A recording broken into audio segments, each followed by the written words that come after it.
نحمدہ ونصلی علی رسولہ الکریم۔ قال الامام حجۃ الاسلام الشاہ ولی اللہ دہلوی، ذکر الیہود۔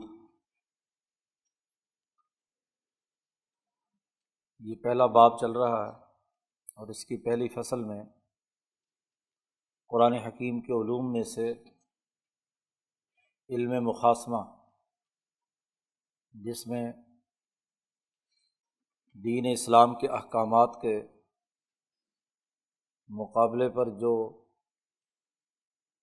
منفی افکار و خیالات رکھنے والے مختلف گروہ ہیں، ان کے شکوک و شبہات اور ان کے غلط افکار اور فاسد اعمال کا رد کیا گیا ہے۔ ان میں سب سے پہلے مکہ کے مشرک تھے، جن کی حقیقت کل تفصیل کے ساتھ ہمارے سامنے آ چکی ہے۔ اس کے بعد دوسرا طبقہ یہودیوں کا تھا۔ قرآن حکیم نے یہود کے حوالے سے بھی بڑی تفصیلی گفتگو کی ہے، ان کی بنیادی خرابیاں اور گمراہیاں بیان کی ہیں، اور یہ بات واضح کی ہے کہ ان کی یہ گمراہی اس بات کا تقاضا کرتی ہے کہ ان کے فکر و عمل کی اساس پر کوئی قومی یا بین الاقوامی سطح کا نظام قائم نہیں کیا جا سکتا۔ جیسے مشرکین کے غلط افکار و خیالات کے نتیجے میں جو وجود میں آنے والا نظام ہے وہ انسانی مسائل حل نہیں کر سکتا، ایسے ہی یہودیوں کے علوم و افکار کی اساس پر معاشرے کی تشکیل نو نہیں ہو سکتی۔ یہودی کون ہیں؟ سب سے پہلے تو شاہ صاحب نے ان کا یہ تعارف کرایا کہ وقد کان الیہود آمنوا بالتوراۃ، وہ موسیٰ علیہ السلام پر نازل ہونے والی کتاب تورات پر ایمان رکھتے تھے۔ تورات کا اطلاق بائبل کے عہد قدیم پر ہوتا ہے یا عہد عتیق پر ہوتا ہے۔ موجودہ جو اس وقت بائبل ہے، بائبل کا لفظی ترجمہ ہے الکتاب، عبرانی زبان کا لفظ ہے، اور موجودہ یہ بائبل ہے، یہ دو حصوں پر مشتمل ہے، ایک عہد عتیق یا قدیم اور ایک عہد جدید۔ عہد قدیم وہ ہے جو عیسیٰ علیہ السلام سے پہلے کے انبیاء پر موسیٰ علیہ السلام سے لے کر عیسیٰ علیہ السلام تک کے دورانیے میں بنی اسرائیل کی ہدایت کے لیے اللہ نے جو احکامات انبیاء کو دیے ہیں، ان کے مجموعے کو عہد قدیم کہا جاتا ہے یا عہد عتیق کہا جاتا ہے۔ اور جو حضرت عیسیٰ علیہ السلام پر جو اللہ کی کتاب آئی ہے تو اسے عہد جدید کہا جاتا ہے۔ اس موجود بائبل میں عہد قدیم کے بھی پھر دو حصے ہیں۔ اس کی جو سب سے پہلی 5 کتابیں ہیں، جن کو یہودیوں کے ہاں صفر کہا جاتا ہے، قرآن حکیم نے بھی یہ لفظ استعمال کیا، یحمل اسفارا، اسفار صفر کی جمع ہے، سین سے، صاد سے نہیں، کتاب۔ تو یہ جو 5 ابتدائی اس کی کتابیں ہیں یا ابواب ہیں، جن میں سب سے پہلا سفر التکوین، کتاب پیدائش، جس میں انسان کی پیدائش کا آدم علیہ السلام کا ذکر ہے، دوسرا کتاب الخروج، تیسرا سفر الاحبار، سفر العدد، سفر الاستثناء۔ یہ 5 کتابیں ہیں جن کے مجموعے کو تورات کہا جاتا ہے۔ موسیٰ علیہ السلام کے حواریین نے انہیں تحریر کیا ہے، اس لیے یہ الگ الگ کتابیں ہیں۔ ان کے مجموعے کے لیے تورات کا لفظ بولا جاتا ہے۔ پھر موسیٰ علیہ السلام کے بعد مختلف انبیاء آتے رہے، حزقیل علیہ السلام، یشع علیہ السلام وغیرہ وغیرہ۔ تو ان تمام انبیاء علیہم السلام پر جو مختلف صحیفے آتے رہے، ان کے مجموعے سے کوئی 30-32 کے قریب کتابیں یا ابواب ہیں بائبل کے عہد قدیم کے، اس کی پھر ذیلی تقسیم بھی ہے۔ اسی طرح جو عہد جدید ہے وہ حضرت عیسیٰ علیہ السلام پر نازل ہونے والی انجیل ہے۔ تو اناجیل بھی بنیادی طور پر 4 ہیں، 4 کے مجموعے کو انجیل کہا جاتا ہے۔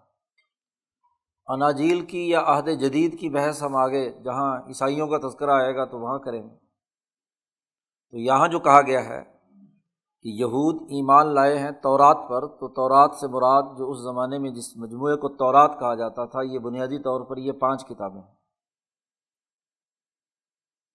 عبرانی زبان میں تورات کا مطلب ہے تعلیم و تربیت یا شریعت، انسانی معاشرے کی تشکیل کا قانون اور ضابطہ، یہ لفظی ترجمہ ہے تورات کا، یہ عبرانی زبان کا لفظ ہے۔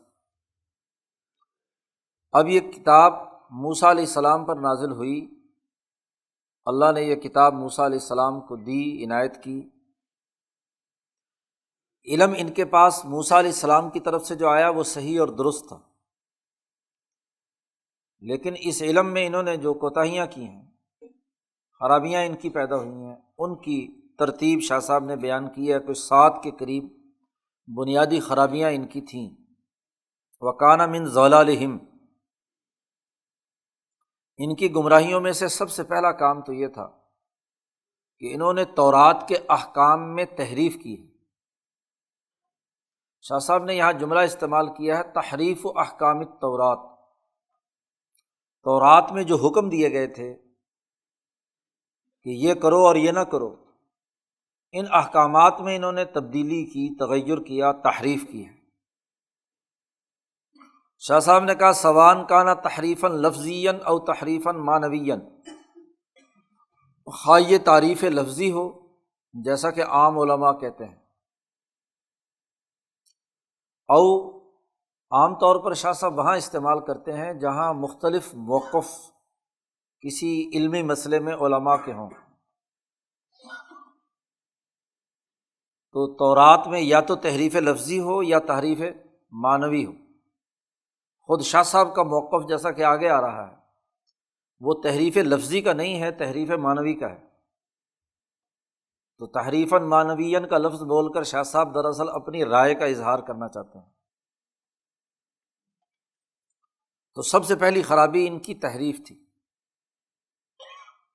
دوسری خرابی یہ تھی کہ جہاں یہ کسی حکم کے اندر تحریف کرنے کی طاقت نہیں رکھتے تھے، وہاں تورات کی آیات کو چھپاتے تھے۔ نمبر 2 وَکِتْمَانُ آیات التورات۔ نمبر 3 وَإِلْحَاقُ مَا لَيْسَ مِنْهَا بِهَا افْتِرَاءً مِنْهُ، کچھ نئی چیزیں گھڑ کے تورات کے احکامات میں سے جو چیزیں نہیں تھی، کوئی نیا حکم اپنی طرف سے گھڑ کے اس میں شامل کر دیا۔ یہ تیسرا الگ عمل ہے۔ شاہ صاحب نے ان کی خرابیوں کی الگ الگ تقسیم کر کے اس بات کی بھی نشاندہی کر دی کہ ان تمام کو تحریف کے دائرے میں داخل کرنا درست نہیں ہے۔ عام علماء اس کو تحریف کے زمرے میں ہی داخل کر دیتے ہیں۔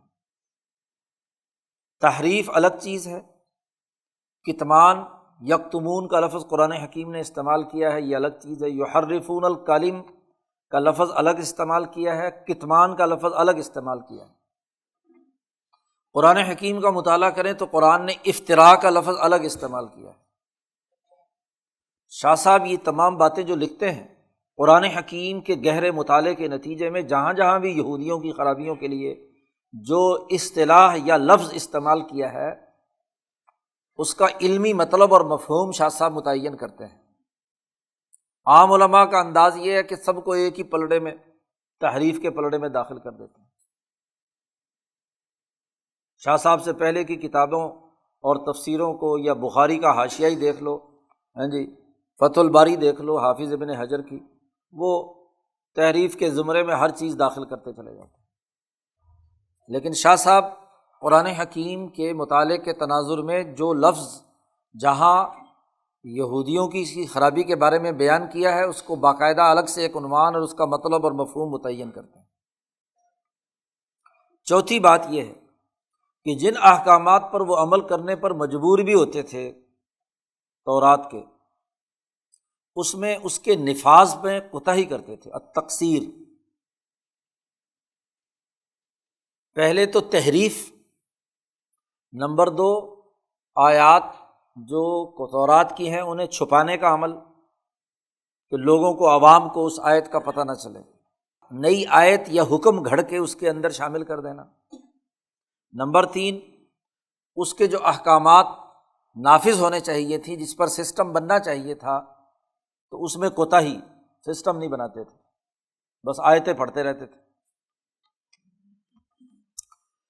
نمبر پانچ، والعصبیۃ الشدیدہ لدیانتہم، فرقہ وارانہ گروہیت کی بنیاد پر یہودی عصبیت انہوں نے پیدا کر لی تھی۔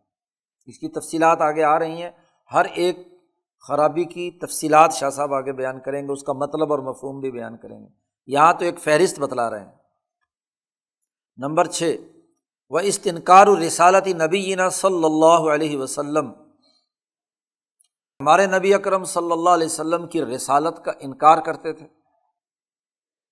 آپ کی شان میں گستاخی کرتے تھے، سوء الادب، اور والطعن علیہ صلی اللہ علیہ وسلم، طعن و تشنیع آپ پر کرتے تھے، بلکہ اللہ تبارک و تعالیٰ پر بھی، رب تبارک و تعالیٰ کے بارے میں بھی غلط باتیں بولتے تھے کہ یہ وحی اور رسالت جو ہے یہ تو ہمارے پاس آنی چاہیے تھی، یہ وہاں کہاں چلی گئی۔ چھٹی خرابی یہ تھی۔ پانچویں اور اہم بنیادی خرابی یہ تھی کہ یہ بخل، ساتویں، بخل اور حرص، لالچ وغیرہ جیسے بد اخلاقیاں ان کے اندر مبتلا تھے۔ مال پرستی، سرمایہ پرستی، لالچ، ظلم، زیادتی، حقوق توڑنا، بد اخلاقی ان کی عادت بن چکی تھی۔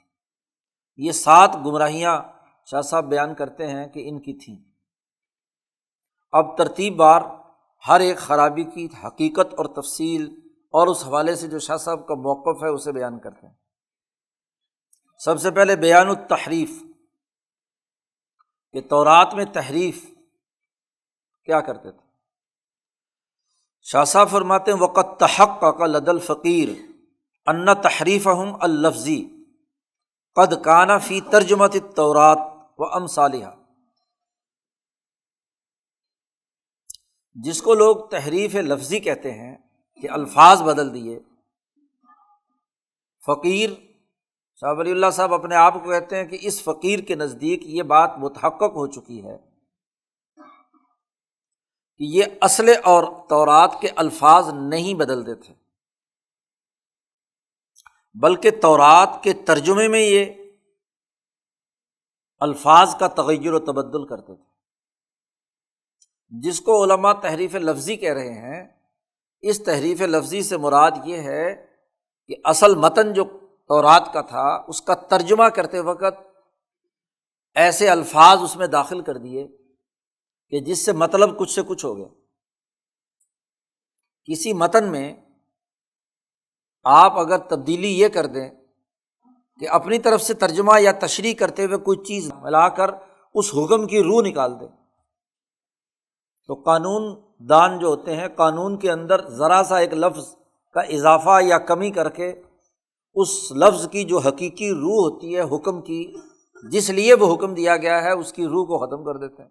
یہ وکالت اسی بل بوتے پر چلتی ہے نا وکیلوں کی، کہ وہ ایسے قانونی نقطے نکالیں گے، الفاظ کی ایسی تشریح و تعبیر کریں گے کہ مطلب کچھ سے کچھ ہو جائے گا۔ ایک وکیل ایک کہتا ہے، دوسرا دوسرا کہتا ہے، اور یہ انہوں نے مولویوں سے سیکھا ہے۔ مولوی بھی یہی کرتے ہیں کہ لفظ کے اندر ایسا تغیر و تبدل کر دیں گے اصل متن کے روح بیان کرنے میں کہ وہ بات کچھ سے کچھ ہو جائے گی۔ لا فی اصل التوراتی، اصل تورات میں کوئی تغیر و تبدل نہیں کرتے تھے۔ شاہ صاحب کہتے ہیں وَهُوَ قول ابن عباس رضی اللہ عنہما، اور یہی حضرت عبداللہ ابن عباس رضی اللہ تعالیٰ عنہما کا قول ہے کہ اللہ کے کلام میں وہ انہوں نے کوئی تحریف نہیں کی، کرنے کی طاقت ہی نہیں ان کے اندر۔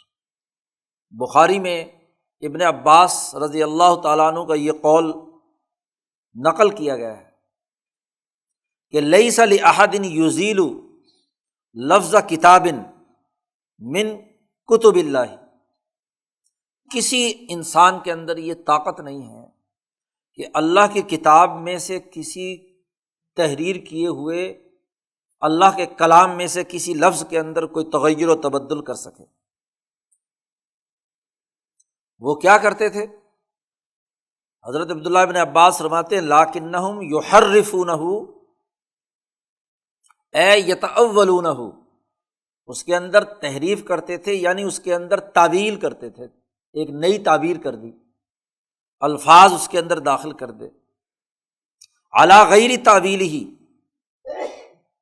جو اس کی حقیقی تعبیر ہے اس تعبیر سے ہٹا کر ایک نئی تعبیر کر دیتے تھے۔ وَدِرَاسَتِهِمْ وَتِلَاوَتِهِمْ، اپنے پڑھنے پڑھانے میں اور اپنی تلاوت میں اس کے اندر یہ تغیر و تبدل کر دیتے تھے۔ یہ حضرت عبداللہ بن عباس رضی اللہ تعالیٰ عنہ کا قول ہے کہ براہ راست کتاب کے اندر تغیر و تبدل نہیں تھا، بلکہ اس کے ترجمے اور اس کی تعبیر کے اندر یہ تغیر و تبدل کرتے تھے۔ شاہ صاحب اس بات کا انکار کرتے ہیں کہ کتب سابقہ میں تحریف لفظی نہیں ہوئی۔ اس حوالے سے علماء کے تین موقف ہیں۔ عام علماء تو یہی کہتے ہیں کہ تحریف لفظی بھی ہوئی اور معنوی بھی ہوئی، معنی بھی انہوں نے بدلا اور تحریف جو ہے الفاظ کے اعتبار سے بھی کی۔ کچھ لوگ یہ کہتے ہیں کہ تحریف لفظی ہوئی تو ہے لیکن بہت تھوڑی ہوئی ہے۔ لیکن شاہ ولی اللہ صاحب کہتے ہیں کہ تحریف لفظی سرے سے نہیں ہوئی، پچھلی تمام کتابوں کے معنی میں تبدیلی ہوئی ہے، اور وہ آگے شاہ صاحب بیان کر رہے ہیں والتحریف المعنوی هو تاویل فاسد بحمل الآیات علی غیر معناها۔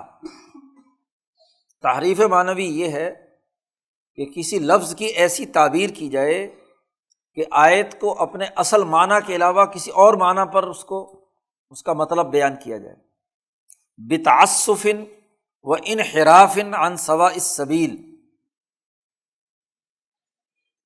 مخصوص اور محدود سوچ، تنگ نظری اور سیدھے راستے سے منحرف ہوتے ہوئے وہ اس کا مطلب کچھ سے کچھ بیان کرتے تھے۔ تو تحریف معنوی کتب سابقہ میں ہوئی ہے، تحریف لفظی نہیں ہوئی۔ اب یہ موقف امام شاہ ولی اللہ دہلوی نے اختیار کیا ہے، اس کی وجہ سمجھنی چاہیے۔ اب یہاں جتنے بھی الفوظ الکبیر کے شارحین ہیں وہ سب کے سب شاہ صاحب کے خلاف پل پڑے ہیں کہ جی یہ شاہ صاحب نے نئی بات کیا کہہ دی کہ کتب سابقہ میں تحریف لفظی نہیں ہوئی، حالانکہ پیچھے عام جمہور علماء وہ یہی کہتے رہے کہ تحریف لفظی بھی ہوئی ہے اور تحریف معنوی بھی ہوئی۔ شاہ صاحب کا یہی موقف ہے جسے حضرت شیخ الہند رحمۃ اللہ علیہ نے، حضرت مولانا سید حسین احمد مدنی نے، امام انقلاب مولانا عمید اللہ سندھی نے بڑی وضاحت اور تفصیل کے ساتھ بیان کیا ہے۔ پہلے تو یہ بات سمجھ لیجئے کہ شاہ صاحب یہ بات کیوں کہہ رہے ہیں۔ شاہ صاحب کا یہ موقف بھی ہے کہ قرآن حکیم دنیا کی واحد کتاب ہے کہ جس کا کلام یعنی جس کے الفاظ اور جس کا معنی دونوں منزل من اللہ ہے، اللہ نے نازل کیے ہیں۔ قرآن حکیم کے الفاظ کی ساخت خود اللہ کا کلام ہے، یہ کلام اللہ ہے، اور اس کا معنی بھی اللہ کی طرف سے آیا ہے۔ لیکن شاہ صاحب یہ فرماتے ہیں کہ پچھلی جتنے بھی انبیاء پر جو کتابیں نازل ہوئی ہیں وہ کلام اللہ نہیں ہے، کتاب اللہ ہے۔ یہ بڑا باریک سا فرق، وہ اللہ کا کلام نہیں ہے، وہ اللہ کی کتاب ہے۔ اسی لیے وہ کتاب محفوظ نہیں رہی، اور قرآن جو ہے وہ محفوظ ہے۔ قرآن نے کہا ہے کہ ہم نے یہ قرآن نازل کیا وَإِنَّا لَهُ لَحَافِظُونَ، اور ہم اس کی حفاظت کریں گے۔ تو حفاظت اسی وجہ سے ہے کہ یہ اللہ کا کلام ہے۔ چونکہ یہ اللہ کا کلام ہے تو کسی مخلوق میں یہ طاقت اور قوت نہیں کہ اس کے الفاظ کے اندر کوئی تغیر و تبدل کر سکے۔ پچھلی کتابوں میں تحریف اسی لیے ہوئی کہ وہ کلام اللہ نہیں تھی، کتاب اللہ تھی۔ سطاعت میں شاہ صاحب نے اس پر بڑی تفصیلی گفتگو کی ہے ایک سطح میں، اور شاہ صاحب نے فرمایا ہے کہ اللہ کی طرف سے انبیاء پر جو چیزیں نازل ہوتی ہیں اس کے دو پرنالے ہیں۔ میزاب، پرنالے کو کہتے ہیں۔ برکات الہیہ کا جو فیضان انبیاء علیہم السلام کے قلوب پر ہوتا ہے اس کے دو میزاب ہیں۔ ایک میزاب دریائے شریعت کا پرنالہ ہے، شریعت کے جو احکامات اور اس کی معنویت ہے، ایک دریا وہ ہے کہ یہ کرو اور یہ نہ کرو، یہ مقصود ہے اور یہ مطلوب نہیں ہے۔ تو شریعت کے دریا کا جو پرنالہ ہے، میزاب ہے، ایک وہ انبیاء پر آتا ہے، یہ تمام انبیاء پر آیا ہے۔ اور دوسرا میزاب، دوسرا پرنالہ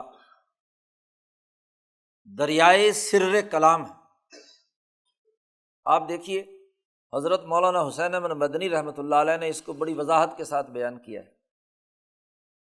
حضرت مدنی رحمۃ اللہ علیہ 1943 میں نینی تال جیل میں گرفتار رہے، 2 سال حضرت وہاں، بلکہ مختلف جیلوں میں، نینی تال جیل میں تھے۔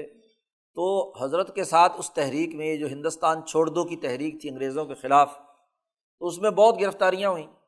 تو نینی تال جیل میں کوئی 200 کے قریب علماء بھی گرفتار تھے، مفتی اعظم مفتی کفایت اللہ دہلوی، مولانا حفظ الرحمن سہاروی، مولانا سید محمد میاں صاحب، مولانا احمد سعید دہلوی، جمیعت علماء کے بڑے بڑے علماء جو ہیں وہ بھی 200 کے قریب علماء بھی گرفتار تھے۔ اب جیل میں سارا دن کیا کریں؟ تو سب علماء نے کہا حضرت مدنی سے کہ آپ ہمیں درس قرآن دیا کریں۔ اب بڑے بڑے علاموں کو درس قرآن دینا کون سا کوئی آسان بات ہے؟ تو عام درس قرآن تو ہو نہیں سکتا، کیونکہ سارے مولانا احمد سعید صاحب خود مفسر تھے، ہاں جی، تو یہ حضرت مدنی ہے، یہ بڑے بڑے لوگ باقی لوگ ہیں۔ تو حضرت مدنی نے پھر ان کے سامنے علمی بحثیں شروع کی۔ پہلی ہی مجلس میں پہلا ہی جملہ جو حضرت کا ہے وہ یہ ہے کہ حضرت شیخ الہند رحمۃ اللہ علیہ فرماتے ہیں کہ کتب سابقہ کلام الہی نہیں ہے، قرآن حکیم کلام الہی ہے۔ اب جیسے ہی حضرت مدنی نے یہ جملہ کہا، مجمع جو ہے انہوں نے کہا یہ عجیب بات کہی ہے کہ حضرت شیخ الہند کہتے ہیں کہ جی پچھلی کتابیں کلام اللہ نہیں ہے۔ تو بات شیخ الہند کی نقل کون کر رہا ہے؟ حضرت مدنی رحمۃ اللہ علیہ۔ حضرت نے فرمایا کہ پچھلی کتابیں ایسے ہی ہیں جیسے ہماری احادیث قدسیہ جو بخاری ترمذی کے اندر ہے، اسی طرح کی کیا ہے وہ احادیث ہے، معنی اور مطلب اللہ کا ہے اور کلام اللہ کا نہیں ہے۔ یہ جب بات کہی تو مولویوں نے اعتراضات شروع کر دیے۔ ظاہر ہے کہ سب سے بڑا اعتراض تو اسی آیت کے مطابق تھا۔ انہوں نے کہا جی ایک سوال تو یہ ہے، قرآن میں آیا ہے یحرفون الکلم عن مواضعہ، یہ لوگ تحریف کرتے تھے کلمات کی، اپنی اصل جگہ سے ہٹا کر دوسری جگہ لے جاتے تھے۔ تو تحریف کلمات کا ذکر ہے اس کے اندر، تو یہ تحریف تو ہوئی۔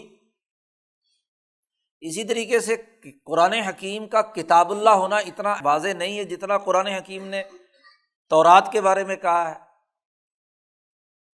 کہ ہم نے ان کے لیے کیا ہے ایک کتاب لکھی موسیٰ علیہ السلام کے لیے، اس میں سب کچھ ہے، اور یہ القل الواح واخذ براس اخیہ، تختیوں پہ لکھ کر دی اللہ میاں نے۔ تو قرآن تو اللہ میاں نے لکھ کر نہیں دیا، تورات لکھ کر دی ہے، اس میں کتاب کا لفظ ہے، کتبنا کا لفظ ہے، تو کتاب اللہ ہے۔ تو حضرت نے بڑی اچھی گفتگو کی ہے وہاں، حضرت مدنی نے پوری وضاحت کے ساتھ بات سمجھائی۔ حضرت نے فرمایا کہ دیکھو 3 چیزیں ہوتی ہیں. ایک انسان کسی بھی کام کے سلسلے میں اپنے دماغ میں ایک خیال اور ایک معنویت اس کے دماغ میں آتی ہے، وہ کسی کو حکم دینا چاہتا ہے کہ یہ کرو اور یہ نہ کرو، پانی لاؤ، کھانا دو، وغیرہ وغیرہ، جو بھی کوئی آپ سمجھیں.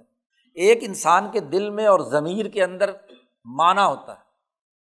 جب یہ معنی دماغ میں آتا ہے تو پھر آپ اس کو لفظوں میں ڈھالتے ہیں. لفظ معنی کے ساتھ کوئی فطری تعلق نہیں رکھتے. کیوں؟ کہ جو معنی آپ کے دماغ میں آیا ہے، اگر آپ عربی بولتے ہیں تو عربی میں لفظ بولیں گے، آپ انگریزی بولتے ہیں تو انگریزی میں بولیں گے، اردو، پنجابی، پشتو، سندھی جو بھی بولتے ہیں، آپ اس معنی کو ان الفاظ کا لبادہ اڑھائیں گے. معنی آفاقی ہوتا ہے. بھوک ہر ایک کو لگتی ہے، امریکی کو بھی لگتی ہے، ایشین کو بھی لگتی ہے، پاکستانی اور ہندوستانی کو بھی لگتی ہے، یہودی اور عیسائی کو بھی لگتی ہے. لیکن ہر ایک اپنا اظہار کرتا ہے اپنی زبان میں. اس کا مطلب یہ کہ معنی آفاقی ہے، الفاظ آ کر اس معنی کو ان 2 افراد کے درمیان یا جن کے درمیان بات چیت ہو رہی ہے اس میں اس کو لباس پہنا کر پیش کرتے ہیں. پھر الفاظ زبان سے ادا ہوئے اور آپ کے دماغ نے ان کے لیے جملہ ترتیب دیا. جملے بھی مختلف ہو سکتے ہیں. ایک ہی زبان میں آپ بات کرنا چاہتے ہیں تو آپ جملہ خبریہ بھی بول سکتے ہیں، جملہ فعلیہ بھی بول سکتے ہیں، جملہ اسمیہ بھی بول سکتے ہیں، امر بھی کر سکتے ہیں، ماضی کے طور پر بھی کہہ سکتے ہیں. مختلف انداز میں آپ اس معنی کو لفظوں کا جامہ پہنا سکتے ہیں. اسی لیے ایک ہی زبان والے لوگ ایک ہی معنی کو بیان کرنے کے لیے اگر ان سے مختلف الگ الگ رائے لی جائے تو وہ اس کا انداز اور اسلوب کیا ہوگا؟ الگ الگ ہوگا. پھر تیسری چیز جو ہے وہ کتابت ہے، کاغذ کے اوپر لکھنا. کیا کاغذ پہ لکھی ہوئی چیز کلام ہو سکتی ہے؟ نہیں. کلام کلمہ سے بنا ہے، اور کلمہ عربی زبان میں یہ علماء جانتے ہیں، پہلے ہی بحث پڑھتے ہیں، یہ الکلمۃ لفظ وضع لمعنی مفرد. کلمے کا تعلق زبان سے ادائیگی کے تلفظ یا زبان سے بولنے والے جملے پر کلمے کا یا کلام کا لفظ کا اطلاق ہوتا ہے. تحریر کے اوپر کلام کا اطلاق حضرت نے فرمایا، حضرت مدنی رحمۃ اللہ علیہ نے، کہ تحریر جو ہوتی ہے وہ تو نقوش ہے، اشارے ہیں. ایک آدمی انگریزی رسم الخط میں اشارہ لکھ رہا ہے، ایک اردو میں لکھ رہا ہے، ایک فارسی میں لکھ رہا ہے، ایک ہندی چندی میں لکھ رہا ہے، ایک کسی اور زبان میں اپنی جو مادری زبان ہے اس میں لکھ رہا ہے. لکھنے کے نقوش. اب اگر انگریزی کے لکھے ہوئے نقوش محض اردو پڑھنے والے کو سمجھ میں آئیں گے؟ نہیں. اب وہ ان نقوش یا الفاظ کی جو ساخت لکھی ہوئی ہے ان نقشوں سے کیا ہے ایک معنی تک پہنچتا ہے، تو وہی جس کو ان نقوش سے اس معنی تک پہنچنے کا سلیقہ آتا ہے. جی، اردو میں لکھی ہوئی کوئی چیز ہو تو انگریزی والا اس کو سمجھ نہیں سکتا. اس کا مطلب یہ کہ یہ جو کاغذ پہ لکھے گئے ہیں یہ صرف نقشے ہیں، اور وہ نقشے کسی بھی ساخت پر بنائے جا سکتے ہیں. ہر زمانے میں اس کے نقوش کے مختلف طریقے رہے ہیں. جب علم ہندسہ سامنے آیا تو اس کے نتیجے میں ہی یہ جو الف با تا سا یا اے بی سی، اصل میں تو ایک ہی خط تھا، اس خط کو مختلف وضع و قطع کے ساتھ، زاویے کے ساتھ جی تشکیل دیا تو اس کی صورت خطی وجود میں آئی. تو خطوط محض نقوش. تو پہلی بات تو یہ کہ تورات کے بارے میں اللہ نے کہا کتبنا، یا تورات کے بارے میں کہا القل الواح، تو تحریر ہے. وہ تحریر کلام کیسے ہو سکتا ہے؟ اللہ کا کلام ہونا کیسے ثابت ہوا؟ تکنیکی بات ہے. اگر اللہ میاں کہتا ہے یہ کتاب اللہ ہے تو ٹھیک ہے، اللہ کی کتاب تو ہو سکتی ہے. اور جب کتبنا اور جمع ہے تو ضرور کسی اجتماع نے لکھی ہے، ملائے اعلیٰ کے اجتماع میں آئی ہے. تو کتاب نقوش ہیں، وہ اللہ کا کلام نہیں۔ کلام وہ ہے جو آپ کے دماغ نے وضع کیا ہے، اور جب ہم کلام اللہ کہیں گے تو اس کا مطلب یہ کہ اللہ نے اس کے الفاظ کو وضع کیا ہے۔ یہ پورے قرآن میں، بلکہ پوری تورات میں یہ بات نہیں ہے کہ اس کے جملوں کی ترتیب تورات و زبور اور انجیل کی خود اللہ نے کی ہو، کہیں سے ثابت نہیں۔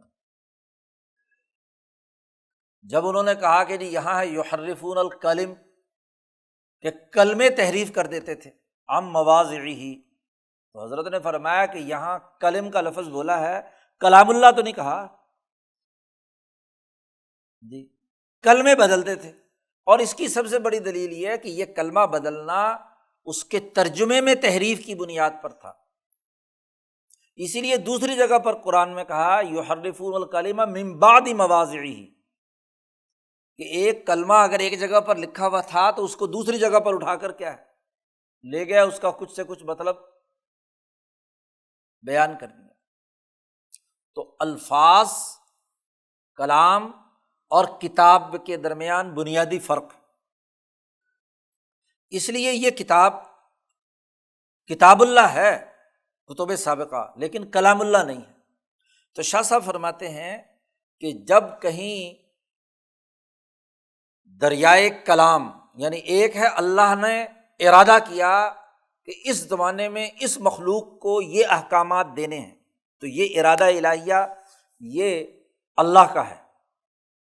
اب اس ارادے کو کلام کا جامہ کس نے پہنایا، یہ اگلی بحث ہے۔ یہ کلام اللہ کا نہیں ہے، اللہ کا کلام صرف اور صرف قرآن حکیم۔ قرآن حکیم کا معنی بھی اللہ کی طرف سے نازل شدہ ہے، اور قرآن حکیم کے جو الفاظ کی ترتیب اور نشست و برخاست ہے یہ بھی اللہ تبارک و تعالیٰ کی۔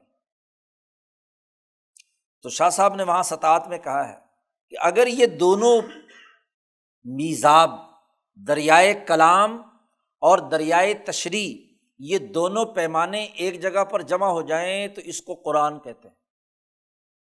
اور اگر شاہ صاحب کہتے ہیں میزاب اول پیش دستی کر، فارسی میں ہے سطاعت، شاہ صاحب کہتے ہیں کہ اگر یہ میزاب تشریح جو ہے یہ اگر کیا ہے اس کا پرنالہ چلے، اور وہ میزاب دوم تخلف نمائد، اور دوسرا میزاب جو ہے وہ پیچھے رہ جائے، دریائے کلام اس میں نہ ہو، تو اس کو حدیث قدسی کہتے ہیں۔ حدیث قدسی کیا ہے کہ اللہ نے وہ معنی نبی کے قلب پر القاء کیا، اور اس معنی کو لفظوں کا جامع نبی نے پہنایا۔ دوسری شکل کہ کوئی کلام ہو اور اس کا کوئی معنی نہ ہو، تو یہ ممکن شکل تو ہے لیکن موجود نہیں، ممکنہ طور پر یہ صورت ہو سکتی۔ اس کے لیے ایک دلیل دی ہے، اور وہ بخاری کی ایک حدیث ہے۔ ہاں جی، وہاں سارے علماء بڑے پریشان ہیں کہ اس حدیث کا کیا مطلب ہے جی۔ نبی اکرم صلی اللہ علیہ وسلم نے یہ بات فرمائی ہے کہ دنیا میں کوئی نبی ایسا نہیں گزرا، ما من نبی من الانبیاء، انبیاء میں سے کوئی نبی ایسا نہیں گزرا کہ جس کو قرآن جیسی کوئی کتاب دی گئی ہو، ما مثلہ آمن علیہ البشر، جس پر کوئی انسان ایمان لایا ہو، قرآن کی طرح کی کوئی کتاب کسی نبی پر نازل نہیں ہوئی، ایسی کتاب کوئی نہیں۔ انما اوتیتہ، مجھے اللہ پاک نے کیا ہے وحی عطا کی ہے، اور یہ وحی مثالی اور منفرد ہے، اور مجھ سے پہلے کوئی انسان اس جیسی وحی پر ایمان لانے والا نہیں۔ اب یہاں علماء بڑے پریشان ہیں کہ کیا مطلب ہے اس کا، کوئی کہتا معجزات، کوئی کہتا کچھ، لیکن شاہ ولی اللہ صاحب نے اس میں سے بات نکال لی کہ پچھلی کتابوں میں، پچھلی تمام وحیوں میں اور نبی پر وحی میں فرق یہ ہے کہ یہاں کلام اللہ بھی اللہ کا ہے اور معنی بھی اللہ کا ہے۔ اس لیے اس جیسی کتاب نازل ہی پہلے نہیں ہوئی تو بشر ایمان کیسے لائے گا؟ یہ حدیث کا وہ حقیقی مطلب اور مفہوم ہے، ورنہ جتنے شارحین ہیں بخاری کے وہ بھی پریشان ہیں، حتیٰ کہ وہ علامہ سندھی جو ہیں، ابو الحسن سندھی، جن کا حاشیۃ السندھی اس پر ہے، تو وہاں تو انہوں نے واضح طور پر کہہ دیا کہ یہاں شراح نے بڑی کوشش کی ہے لیکن مطلب کسی کو سمجھ میں نہیں آیا اور مجھے بھی سمجھ نہیں آیا، تو یہ بات بنتی نہیں ہے، مطلب نہیں اس کا سمجھ آیا حدیث کا۔ لیکن شاہ ولی اللہ صاحب نے کیا بات سمجھا دی کہ اصل فرق بنیادی طور پر یہ۔ اچھا، جب یہ بات مان لی جائے کہ ان کتب سابقہ میں کلام الہی نہیں تھا تو تحریف لفظی کا کیا مطلب؟ اللہ کے الفاظ تو نہیں بدلے نا، کیونکہ جب وہ اللہ کا کلام ہے ہی نہیں تو لفظ کی تحریف کیسے ہوگی؟ اور اگر تحریف لفظی ہے تو اس کے مطلب اور حکم میں ہے نا، تو وہ تحریف معنوی ہوتی ہے۔ یہ وہ علمی نقطہ ہے جس کو بہت سارے لوگوں نے نہیں سمجھا، حتیٰ کہ شیخ الہند کے بڑے مشہور شاگرد ہیں علامہ انور شاہ کشمیری، وہ بخاری کی شرح میں تحریف لفظی کی بات پر جہاں وہ یہ کہتے ہیں کہ جو لوگ تحریف لفظی کے سرے سے منکر ہیں ان کا موقف درست نہیں ہے، اور دلیل کوئی نہیں کیونکہ قرآن میں آیا ہے یحرفون الکلم عن مواضعہ، یہ تو وہی جو عام علماء کا سوال ہے وہی ہے۔ تو حضرت مدنی نے اس کی وضاحت بھی کر دی کہ یہ تحریف جو ہے یہ ان کلمات کے معانی اور مفاہیم میں ہے۔ اور پھر سب سے بڑی دلیل بخاری کے حاشیے پر ہی موجود ہے کہ یہ جو لوگ کہتے ہیں کہ تحریف لفظی نہیں ہوئی، اس کی ایک بڑی دلیل یہ بھی ہے کہ لا تبدیل لکلمات اللہ، اللہ کے کلمات میں تبدیلی، اگر تورات زبور انجیل اللہ کے کلام ہوتا تو کبھی اس میں تبدیلی اور تحریف نہ ہو سکتی۔ اگر تحریف ہوئی ہے تو اس کا مطلب یہ ہے کہ اللہ کا کلام نہیں ہے، اللہ کی کتاب ہے، کیونکہ اللہ کا کلام قرآن پاک ہے، اور قرآن پاک پر لوگوں نے 1400 سال سے ایڑی چوٹی کا زور لگا لیا اس میں تبدیلی پیدا کرنے کا۔ تو قرآن نے کہہ دیا لا یأتیہ الباطل من بین یدیہ ولا من خلفہ تنزیل من حکیم حمید، اس قرآن میں نہ دائیں نہ بائیں، نہ اوپر نہ آگے نہ پیچھے، کہیں سے کوئی باطل داخل ہو ہی ایک لفظ اور ایک حرف بھی اس کا بدلا نہیں جا سکتا، کیونکہ یہ اللہ کا کلام ہے۔ تو اللہ کے کلام میں انسان کسی قسم کا تغیر نہیں کر سکتا، یہ حضرت عبداللہ ابن عباس کا قول ابھی شروع میں بیان کیا تھا۔ تو شاہ صاحب کہتے ہیں کہ الفاظ کا تغیر و تبدل، اللہ کے کلام کا تغیر و تبدل نہیں ہوا بلکہ تحریف معنوی ہوئی ہے۔ اور عجیب بات کہی ہے شاہ صاحب نے، آگے تحریف معنوی کی مثالیں دی ہیں۔ تو علامہ انور شاہ کشمیری کہتے ہیں کہ اگر تحریف معنوی تورات و زبور میں مان لی جائے تو ایسی تحریف معنوی تو قرآن میں بھی ہوئی ہے، تو بھئی اس سے کیا اعتراض ہوا؟ مولویوں نے بھی کی ہے، جیسے یہودی علماء نے کی ہے، نصرانیوں نے کی ہے، ایسے ہی مسلمانوں نے بھی اگر کی ہے تو پھر کیا ہوا؟ وہ کہتے ہیں یہ تحریف تو پھر ہمارے اوپر بھی لازم آئے گی، تو مولوی اپنے اوپر تحریف کا الزام نہیں لینا چاہتے، چکر سارا یہ ہے۔ شاہ صاحب نے اس کی مثال دی ہے، مثالیں دی ہیں 3، امثلۃ التحریف المعنوی۔ شاہ صاحب کہتے ہیں کہ ان تحریفات میں سے ایک تحریف یہ بھی تھی کہ اللہ تبارک و تعالیٰ نے تورات میں فرق بیان کیا تھا کہ وہ آدمی جو دین نے یہودیت کو تو قبول کیے ہوئے ہے لیکن فاسق و فاجر ہے، اور وہ آدمی جو سرے سے دین حنیفیت کا منکر ہے، والکافر الجاحد فی کل ملت۔ تو تورات نے فرق کیا تھا کہ ایک آدمی سرے سے بنیادی سسٹم ہی کو نہیں مانتا حنیفی تحریک کے، اور ایک یہ کہ اس کو مانتا ہے لیکن عمل درآمد میں اس نے عملی طور پر کوتاہی کی ہے۔ ان کا فرق تورات میں بیان کیا گیا تھا۔ ایسے ہی تورات کے اندر توعد الکافر بالخلود فی النار والعذاب العلیم، کافر کے بارے میں یہ وعدہ کیا گیا تھا کہ یہ ہمیشہ ہمیشہ جہنم میں رہے گا اور دردناک عذاب میں مبتلا رہے گا، اور البتہ جو فاسق و فاجر ہے، جس نے غلط کام کیے ہیں لیکن بنیادی نظریہ صحیح ہے، تو وہ گناہوں کے سزا پانے کے بعد اور انبیاء کی سفارش سے جہنم سے نکل جائے گا۔ وجوز خروج الفاسق من النار بشفاعۃ الانبیاء، اب یہ بات تورات میں موجود تھی۔ وصرح بذلک فی کل دیانۃ باسم المتدین بتلک الدیانہ، اور اس معاملے میں ہر قوم الگ الگ لفظ استعمال کرتی رہی ہے، مقرب کا لفظ، محبوب کا لفظ۔ تو اس میں کوئی تعجب کی بات نہیں کہ اگر تورات میں کہیں پر لفظ ابن استعمال ہوا ہے یا ابناء استعمال ہوا ہے، وہ محبوب کے معنی میں استعمال ہوا ہے۔ لیکن یہودیوں نے یہ سمجھ لیا کہ بھائی یہ جو اللہ پاک نے تورات کے اندر ان حواریین کے لیے ابناء کا لفظ استعمال کیا ہے یا موسیٰ اور عیسیٰ کے لیے ابن کا لفظ استعمال کیا ہے، تو انہوں نے کہا کہ یہ تو کیا ہے، صرف یہودیوں کے لیے ہے، عبرانیوں کے لیے ہے، اسرائیلیوں کے لیے ہے، قطع نظر اس بات کے کہ کیا ہے، وہ اس اللہ کی محبت والا کام کر رہے ہیں یا نہیں کر رہے ہیں، وہ مقربین بارگاہ الہی ہیں یا نہیں ہے، بس اس لیے کہ یہودی ہیں اس لیے ہم اللہ کے محبوب ہیں۔ اس لیے کیا کہتے تھے، نحن ابناء اللہ و احباؤہ، قرآن نے ان کی بات نقل کی ہے کہ ہم اللہ کے بیٹے اور اللہ کے محبوب ہیں۔ حالانکہ یہ محبوبیت کا اطلاق تو تب ہوگا کہ جب وہ اس ملت حنیفیہ کے بنیادی اساسی اصولوں کی اتباع کریں اور خشوع و خضوع کے ساتھ اسے مانیں، والسیر علی الحق الذی انزل اللہ علی الانبیاء لا غیر، اور اس کے اوپر چلیں جو حق اللہ نے انبیاء وغیرہ پر نازل کیا ہے، اللہ کے انبیاء کے علاوہ کسی اور کی بات مانیں۔ تو تحریف معنوی کر کے وہ جو آفاقی حکم تھا اس کو اپنے فرقے کے ساتھ خاص کر لیا، اور یہ مرض جو ہے جیسے یہودیوں میں ہے ایسے ہی کیا ہے مسلمانوں میں بھی ہے۔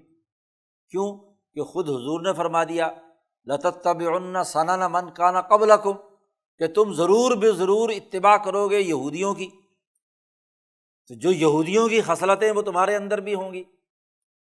اچھا، تحریف لفظی اگر آپ وہاں مانتے ہیں تو اس کی اتباع کیسے ہوگی؟ تحریف معنوی کی اتباع تو ہو گئی نا۔ لَتَتَّبِعُنَّ، لام بھی تاکید کا ہے، نون ثقیلہ بھی تاکید کا ہے۔ یہ حدیث بھی بتلا رہی ہے ہر وہ کام جو یہودیوں نے کیا ہے تم ضرور کرو گے، حتیٰ کہ حذو النعل بالنعل یا طابق النعل بالنعل، حتیٰ کہ جوتا جوتے کے برابر۔ ہاں جی، یہاں تک حضور نے ایک اور حدیث میں فرمایا کہ اگر کوئی یہودی ہاں جی کسی گوہ کی کھڈ میں داخل ہوا تھا تو تم بھی ضرور داخل ہو۔ ایک اور حدیث میں ایک اور جملے کا اضافہ بھی ہے، اور وہ یہ کہ اگر کسی یہودی نے سر عام بازار کے اندر کھڑے ہو کر اپنی بیوی کے ساتھ جنسی تعلق قائم کیا تھا تو تم بھی یہ کرو گے۔ تو اگر مکمل اتباع کرنی ہے، نون ثقیلہ ہے نا، لام بھی تاکید کا ہے، لَتَتَّبِعُنَّ سَنَنَ مَنْ كَانَ قَبْلَكُمْ، جتنے یہودی اور عیسائی گزرے ہیں ان کی تم ضرور بھی ضرور اتباع کرو گے۔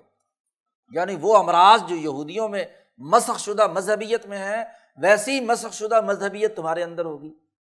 اگر آپ یہ کہتے ہیں کہ کتب سابقہ میں تحریف لفظی انہوں نے کی تھی تو پھر قرآن کے اندر بھی تحریف لفظی ہوئی ہے۔ قرآن کی حفاظت کا تو اللہ نے وعدہ کیا ہے، اِنَّا لَهُ لَحَافِظُونَ۔ تو یہ حدیث کا اشارۃ النص بھی بتلا رہا ہے کہ تحریف لفظی کتب سابقہ میں نہیں۔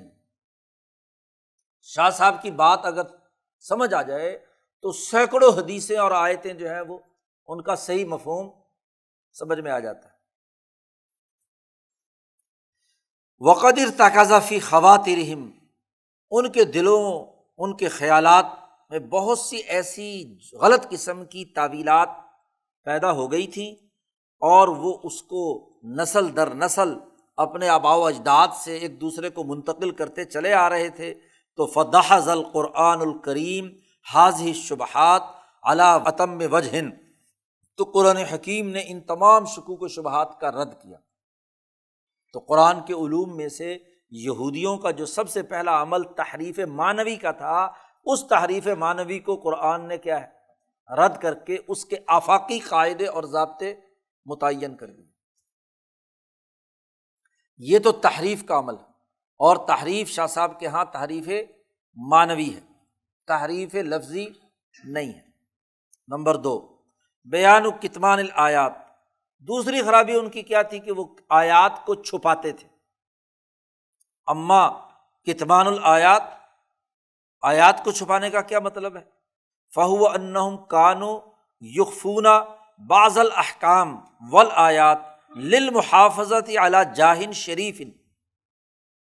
تورات کے احکام اور آیات کو چھپاتے تھے اپنی جھوٹی شہرت کی حفاظت کے لیے، اپنی جھوٹی شہرت کی حفاظت کے لیے، یا کسی اونچے مطلب کو حاصل کرنے کے لیے آیت تو وہ بیان ہی نہیں کرتے تھے، وہاں چھپا لیتے تھے، تاکہ عام لوگ ان کے بارے میں جو ان کا اعتقاد ہے وہ ڈگمگائے نہ، لئلا یتلاشی اعتقاد العامہ فیہم۔ ان کے بارے میں جو اعتقاد لوگوں کو بنا ہوا ہے تو وہ کیا ہے؟ کیوں کہ اگر وہ اصل آیت کو بیان کریں گے تو ان کا اپنا کردار اور انہوں نے جو منصب حاصل کیا ہوا ہے وہ چیلنج ہو جائے گا۔ مولانا صاحب وہ مولانا صاحب نہیں رہیں گے، کیونکہ اگر اصل آیت سامنے آ گئی، یہ سرمایہ پرست ہوتے ہیں، لوٹ مار کرتے ہیں، یہ کرتے ہیں، وہ کرتے ہیں، تو یہ آیت نہیں پڑھ کر سنائیں گے کیونکہ وہ اپنے خلاف جا رہی ہوتی ہے۔ ولا یلام علی ترک العمل بتلک الآیہ، اور تاکہ لوگ ملامت نہ کریں کہ بھائی یہ آیت تورات میں تو یہ ہے اور تمہارا عمل اس کے خلاف ہے، تو اپنی جھوٹی شہرت کو بچانے کے لیے وہ آیتیں ہی لوگوں سے چھپا لیں گے کہ یہ لوگوں کے سامنے پڑھ کر سنائی نہ جائیں۔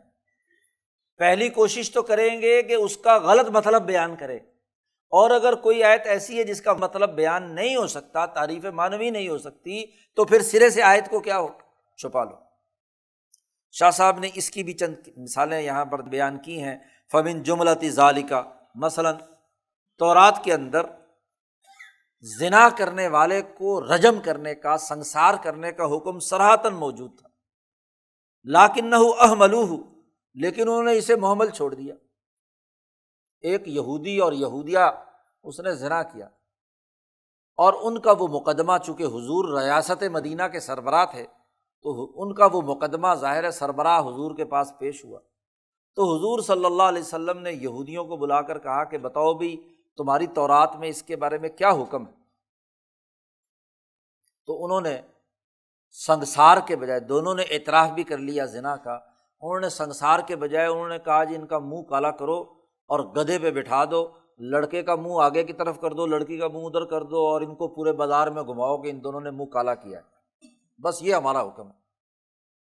جب انہوں نے یہ حکم حضور کے سامنے بیان کیا تو حضرت عبداللہ ابن سلام جو پہلے یہودی عالم تھے اور مسلمان ہو گئے، جی، بلکہ عبداللہ ابن سلام نے کہا کہ یہ یہودی مولوی آئیں گے نا، میری موجودگی میں یہ صحیح بات بیان نہیں کریں گے، تو میں کمرے میں چھپ جاتا ہوں، وہ پیچھے کمرے میں چھپ گئے۔ حضور صلی اللہ علیہ وسلم نے ان سے پوچھا تو انہوں نے، ظاہر ہے کہ عبداللہ ابن سلام نہیں تھے تو اس لیے انہوں نے سمجھا کہ حضور کو کیا پتہ کہ تورات میں کیا لکھا ہوا ہے، تو انہوں نے کہا کہ جی یہ لکھا ہوا ہماری تورات میں۔ تو حضرت عبداللہ ابن سلام اچانک کمرے سے باہر نکلے، انہوں نے کہا لعنت ہو تم پر، جھوٹ بولتے ہو، تورات لے کے آؤ۔ تورات لے آئے، اب بیچارے پریشان تو تھے تو ان سے کہا پڑھو، تو وہ جو آیت تھی اس کے اوپر ہاتھ رکھ لیا، اور وہ جو انہوں نے اپنی طرف سے تبدیلیاں کی ہوئی تھی وہ کیا ہے، وہ پڑھتے رہے وہاں۔ تو عبداللہ ابن سلام نے کہا ذرا یہ ہاتھ تو اٹھاؤ، تو ہاتھ اٹھایا تو کیا ہے، اس میں وہ آیت موجود تھی۔ تو اب اس میں صاف طور پر سنسار کرنے کا حکم موجود تھا، لیکن انہوں نے بعد میں بتایا کہ اصل بات یہ ہے کہ جی تورات میں حکم تو یہ ہے، لیکن مسئلہ یہ ہوتا تھا کہ جو طاقتور حکمران طبقے ہوتے تھے تو وہاں ہمیں چونکہ پیسے ویسے ملتے ہیں تو وہ پیسے پوسے دے کے کہتے تھے یار کسی طریقے سے جان چھڑاؤ۔ عموماً زنا کا ارتکاب یہ خوشحال پیٹ بھرے ہوئے لوگ ہی کرتے ہیں نا، تو وہاں ان کو بچانے کے لیے اب کوئی ہیلا چاہیے تھا، اور لیکن کوئی غریب بیچارہ پھنس جاتا، یہ الفاظ ہیں بخاری کے، انہوں نے کہا، یہودی علماء نے کہا کہ جو غریب بیچارہ کوئی پھنس جاتا تھا تو اس کو پھٹے چڑھا دیتے تھے، اس کو سنسار کر دو، قتل کر دو۔ تو پھر ہمارے ضمیر نے ملامت کی تو ہمارے سارے علماء جمع ہوئے یہودیوں کے، انہوں نے اجماع کر لیا بیٹھ کے کہ بھائی کوئی درمیانہ راستہ نکال لو، ہاں جی، ورنہ تو اب ایک طرف تو آیت کہتی ہے سنسار، تو تم غریبوں کو تو سنسار کرتے ہو اور امیروں کے بچوں کو کیا ہے چھوڑ دیتے ہو، تو یہ بات تو ٹھیک نہیں ہے۔ تو انہوں نے پھر اپنی طرف سے اس میں ترمیم کی کہ انہوں نے کہا ایسے کرو کہ دونوں پر اس پر عمل ہو سکے، تو ان کا منہ کالا کرو، جان نام ختم کرو، ان کی منہ کالا کرو، اور عوام میں کیا ہے بتا دو کہ ان دونوں نے زنا کیا ہے تو یہ خطا کار ہیں، فلاں ہیں یہ۔ تو یہ انہوں نے اپنی طرف سے تبدیلی کی تھی۔ تو رجم کا حکم واضح طور پر تورات میں موجود تھا، لیکن سارے احبار کے اجماع نے اس میں تبدیلی پیدا کر دی۔ اسی لیے آپ دیکھیے کہ یہ جو بائبل ہے اس کا معاملہ یہی ہے جی۔ قسطنطین اعظم کے زمانے میں یہ سارا تبدیلی ہوئی جب اس نے عیسائیت قبول کی تھی، اور وہاں سے اس نے یہ نظام بنایا، اور ہر 500,000 سال بعد یہ ایسی کوئی میٹنگ کرتے ہیں جس میں بائبل کے اندر جو آیات ہیں ان کو تبدیل کرتے ہیں۔ وہ مولانا رحمۃ اللہ کیرانوی نے اظہار الحق میں وہ ساری عبارتیں جمع کر دی ہیں کہ کس زمانے کی بائبل میں کیا جملہ تھا جو بعد کے ان یہودیوں کے علماء کے اجتماع نے اس کو تبدیل کر کے کیا بنا دیا، کیا ترمیم کی۔ تو ہر کچھ عرصے کے بعد ترمیمات کرتے رہے، اور یہ ترمیمات کسی اعلیٰ مقصد کے لیے نہیں، دولت اور مال لوٹنے، سرمایہ پرستی کے مرض میں مبتلا ہونے، طاقتوروں کو تحفظ دینے اور غریبوں کو پھنسانے کے لیے یہ کام کرتا۔ تو انہوں نے اس سزا کو ختم کر دیا رجم والی کو، اور انہوں نے کوڑے لگانے یا چہرہ ہاں جی ان کا کالا کر کے گھمانے وغیرہ کا انہوں نے یہ حکم دیا۔ اور یہ جو اصل آیتیں تھیں اس کو اس لیے چھپاتے تھے کہ کہیں رسوائی نہ ہو، لوگ کیا کہیں گے تورات میں تو یہ لکھا ہوا ہے اور تم عمل درآمد کیا کر رہے ہو، دوسرا کر رہے ہو۔ اسی طرح ایک اور آیات کے چھپانے کا ایک اور مثال بھی ہے، وہ یہ کہ تورات میں آیات تھیں جن میں بشارت دی گئی تھی نبی اکرم صلی اللہ علیہ وسلم کی آمد کی، مبشرم برسول یأتی من بعد اسمہ احمد، خوشخبری تھی۔ اور اس میں بتلایا گیا تھا کہ حضرت ہاجرہ اور اسماعیل کی اولاد میں سے ایک نبی پیدا ہوگا، اور اس میں اشارہ کیا گیا تھا ایک نئی ملت محمدیہ وجود میں آئے گی، اور اس کی غلبہ ہوگا، اس کی شہرت ہوگی حجاز کی سرزمین میں، اور عرفہ کے پہاڑ تلبیے سے بھر جائیں گے۔ تمتلئ بہا جبال عرفہ من التلبیہ، یہ تورات میں آیات موجود تھی کہ عرفہ کا میدان لبیک اللہم لبیک سے کیا ہے بلند ہو جائے گا، اور لوگ وہاں پر دور دراز سے سفر کر کے وہاں آئیں گے، اور وہاں وہ نبی ان تمام کی امامت کرائیں گے۔ یہ بات تورات میں موجود تھی، بلکہ آج جو شاہ ولی اللہ صاحب کہہ رہے ہیں حتی الیوم، آج بھی جو تورات موجود ہے اس میں یہ فارقلیت کے نام سے یہ بنیادی طور پر نبی اکرم صلی اللہ علیہ وسلم کی بعثت کی آمد کی اطلاع موجود ہے، لیکن یہودیوں نے اس آیت کو چھپایا اور اس کی تعویل کر کے نیا مطلب بیان کیا کہ یہ ملت وہ ہے کہ جو ہاں جی ہم ہیں اصل میں، اور ایسے کسی نبی کا ہمارے اندر ظہور ہوگا، کہیں اور سے یہ نہیں آئے گا۔ یہی وجہ ہے کہ وہ یہ کلمہ دہراتے تھے کہ ملحمۃ کتبت علینا، نبی اکرم صلی اللہ علیہ وسلم کی آمد سے مقابلہ اور مزاحمت کا معاملہ۔ حیی ابن اخطب جو بنو قریظہ کا سردار تھا، جب غزوہ بنو قریظہ ہوئی ہے غزوہ احد کے فوراً بعد، تو جب اسے پکڑ کے لایا گیا اور سعد ابن معاذ جو اس کے حلیف تھے ان کے اپنے فیصلے کے مطابق اس کا قتل کیا جانا تھا، تو قتل سے پہلے کھڑے ہو کر اس نے لوگوں کو مخاطب کر کے کہا کہ بھائی یہ تو ملحمۃ کتبہ اللہ علی بنی اسرائیل، یہ تو ایسے نبی سے ہماری لڑائی پہلے سے لکھی ہوئی تھی، تو اس نے تو ہمارا مخاتمہ کرنا ہی کرنا تھا، اس لیے میں ہاں جی اس لڑائی کی وجہ سے قربان ہو رہا ہوں۔ تو بجائے اس کے کہ وہ اس بات کو تسلیم کرتے، الٹا اس آیات کو تبدیل کر کے لڑائی جھگڑے کے اندر مبتلا کر دیا۔ وَلِمَا أَنَّ هَٰذَا التَّأْوِيلَ الرَّقِيقَ لَا يَسْمَعُهُ أَحَدٌ وَلَا يَصِحُّ عِندَ أَحَدٍ، اب یہ غلط قسم کی تعویل جو ہے نہ تو کوئی اس کو سن سکتا ہے نہ اس کو درست قرار دے سکتا ہے۔ كَانُوا يَتَوَاصُونَ فِيمَا بَيْنَهُمْ بِإِخْفَائِهَا، اس لیے اس کو چھپا کر لوگوں کو بیان کرتے تھے۔ یہ جو حضور کی بعثت سے متعلق آیات تورات ہیں ان کو چھپاتے تھے اور ہر عام و خاص کے سامنے اس کا اظہار نہیں کرتے تھے۔ اسی کو قرآن حکیم نے کہا ہے اتحدثونہم بما فتح اللہ علیکم لیحاجوکم بہ عند ربکم۔ جی وہ کسی یہودی نے یہ تذکرہ کر دیا ہاں جی اس بات کا، تو دوسرے نے کہا کہ کیوں بیان کر رہے ہو یہ، اگر یہ آیت تم تورات کی اصل بیان کرو گے تو ہاں جی وہاں اللہ کے سامنے یہ بطور حجت کے پیش ہوگی، تو یہ کیوں جو تمہیں اللہ نے علم دیا ان کے سامنے کیوں بیان کر رہے ہو؟ تو یہ کتمان آیت یعنی آیت کو چھپانے کا کام ان کا تھا۔ شاہ صاحب کہتے ہیں ما اجہلہم، کیا خوب جاہل لوگ ہیں کہ اللہ کی آیات کو چھپانا چاہتے ہیں۔ حل یمکن، کیا یہ بات ممکن ہے کہ اللہ تبارک و تعالیٰ نے جو احسان ہاجرہ اور اسماعیل کے بیٹے محمد صلی اللہ علیہ وسلم پر کیا اور اس خاندان کو جو عزت دی ہے اتنے اعلیٰ ترین درجے کی، اور اس امت کی اتنی فضیلت تذکرہ کیا ہے، کیا اس ملت کے وجود کے سلسلے میں ہاں جی اس فضیلت سے یہ جاہل لوگ جو ہیں انکار کر رہے ہیں؟ ان کی جہالت کا انتہا دیکھو۔ ولا یکون فی حث و تحریض علی اتباع ھذا الدین، کیا ان کو تو کہا گیا تھا کہ اس دین کی اتباع پر آؤ، اس کی تحریض اور ابھار ان کے اندر پیدا کیا گیا تھا، لیکن یہ اس کی بھی تردید کر رہے ہیں۔ یہ بہت بڑا جھوٹ ہے، گھڑنتو جو انہوں نے نبی اکرم صلی اللہ علیہ وسلم پر باندھا ہے۔ دو خرابیاں۔ تیسری خرابی شاہ صاحب نے بیان کی ہے بیان الافترائی۔ ایک اور خرابی یہ تھی کہ یہ کچھ چیزیں اپنی طرف سے گھڑ کے تورات کے اندر شامل کرتے تھے یا احکامات کے اندر اضافہ کر دیتے تھے، گھڑنتو باتیں، افتراء علی اللہ۔ اس افتراء کی تین وجوہات تھیں۔ ایک تو دخول التعمق والتشدد علی احبارہم و رہبانہم، اپنے علماء اور اپنے پیروں پر دو بنیادی خرابیاں پیدا ہوتی ہیں جب وہ انتہا پسند بن جائیں اور تشدد پسند بن جائیں۔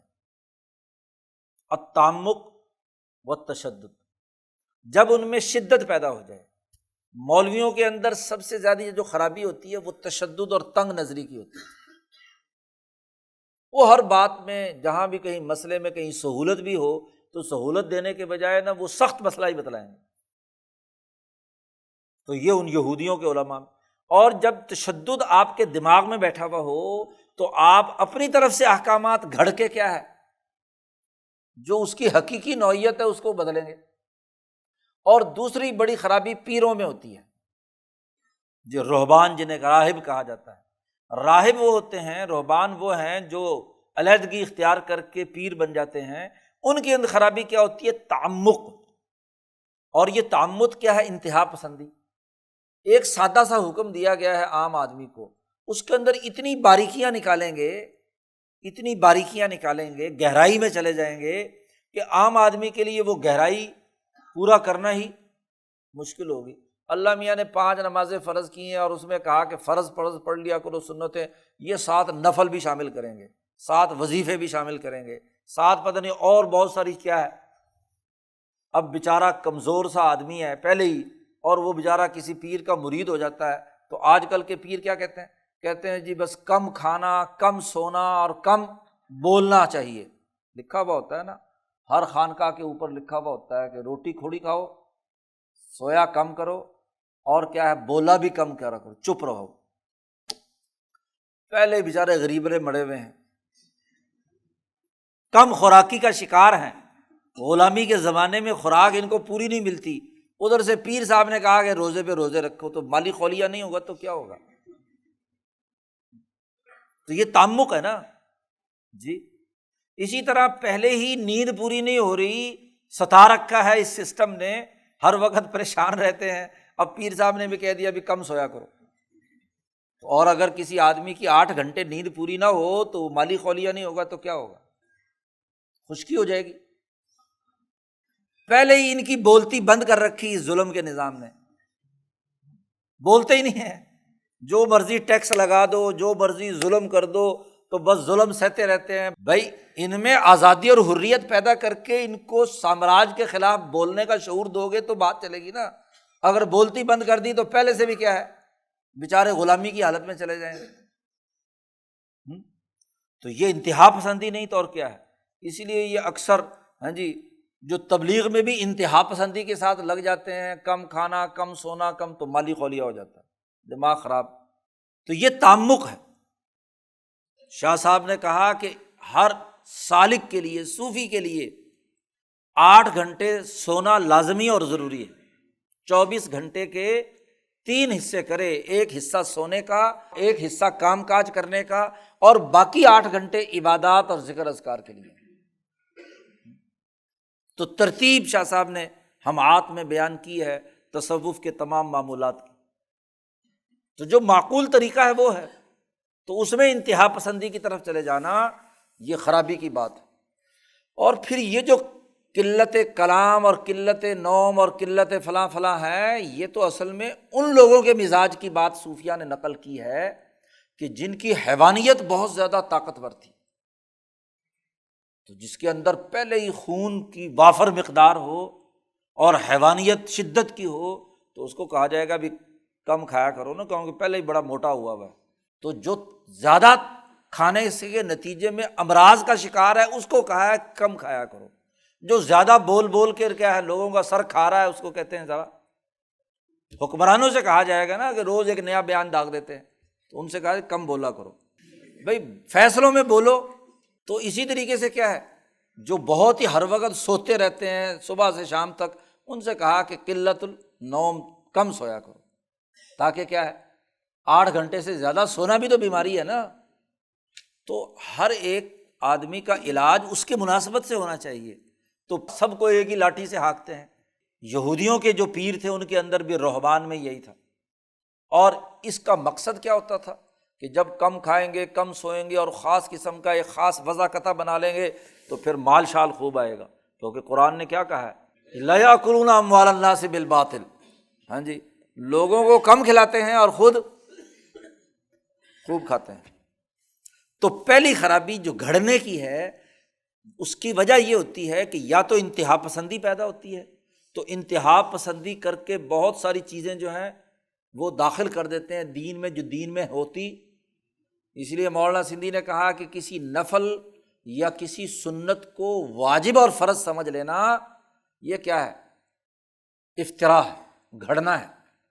بلکہ تمام فقہاء نے لکھا ہے کہ یہ تلفیق ہے، اور کسی واجب اور فرض کو اس کے اصل درجے سے گرا دینا، یہ تحریف ہے یا کتمان ہے، چھپانا ہے۔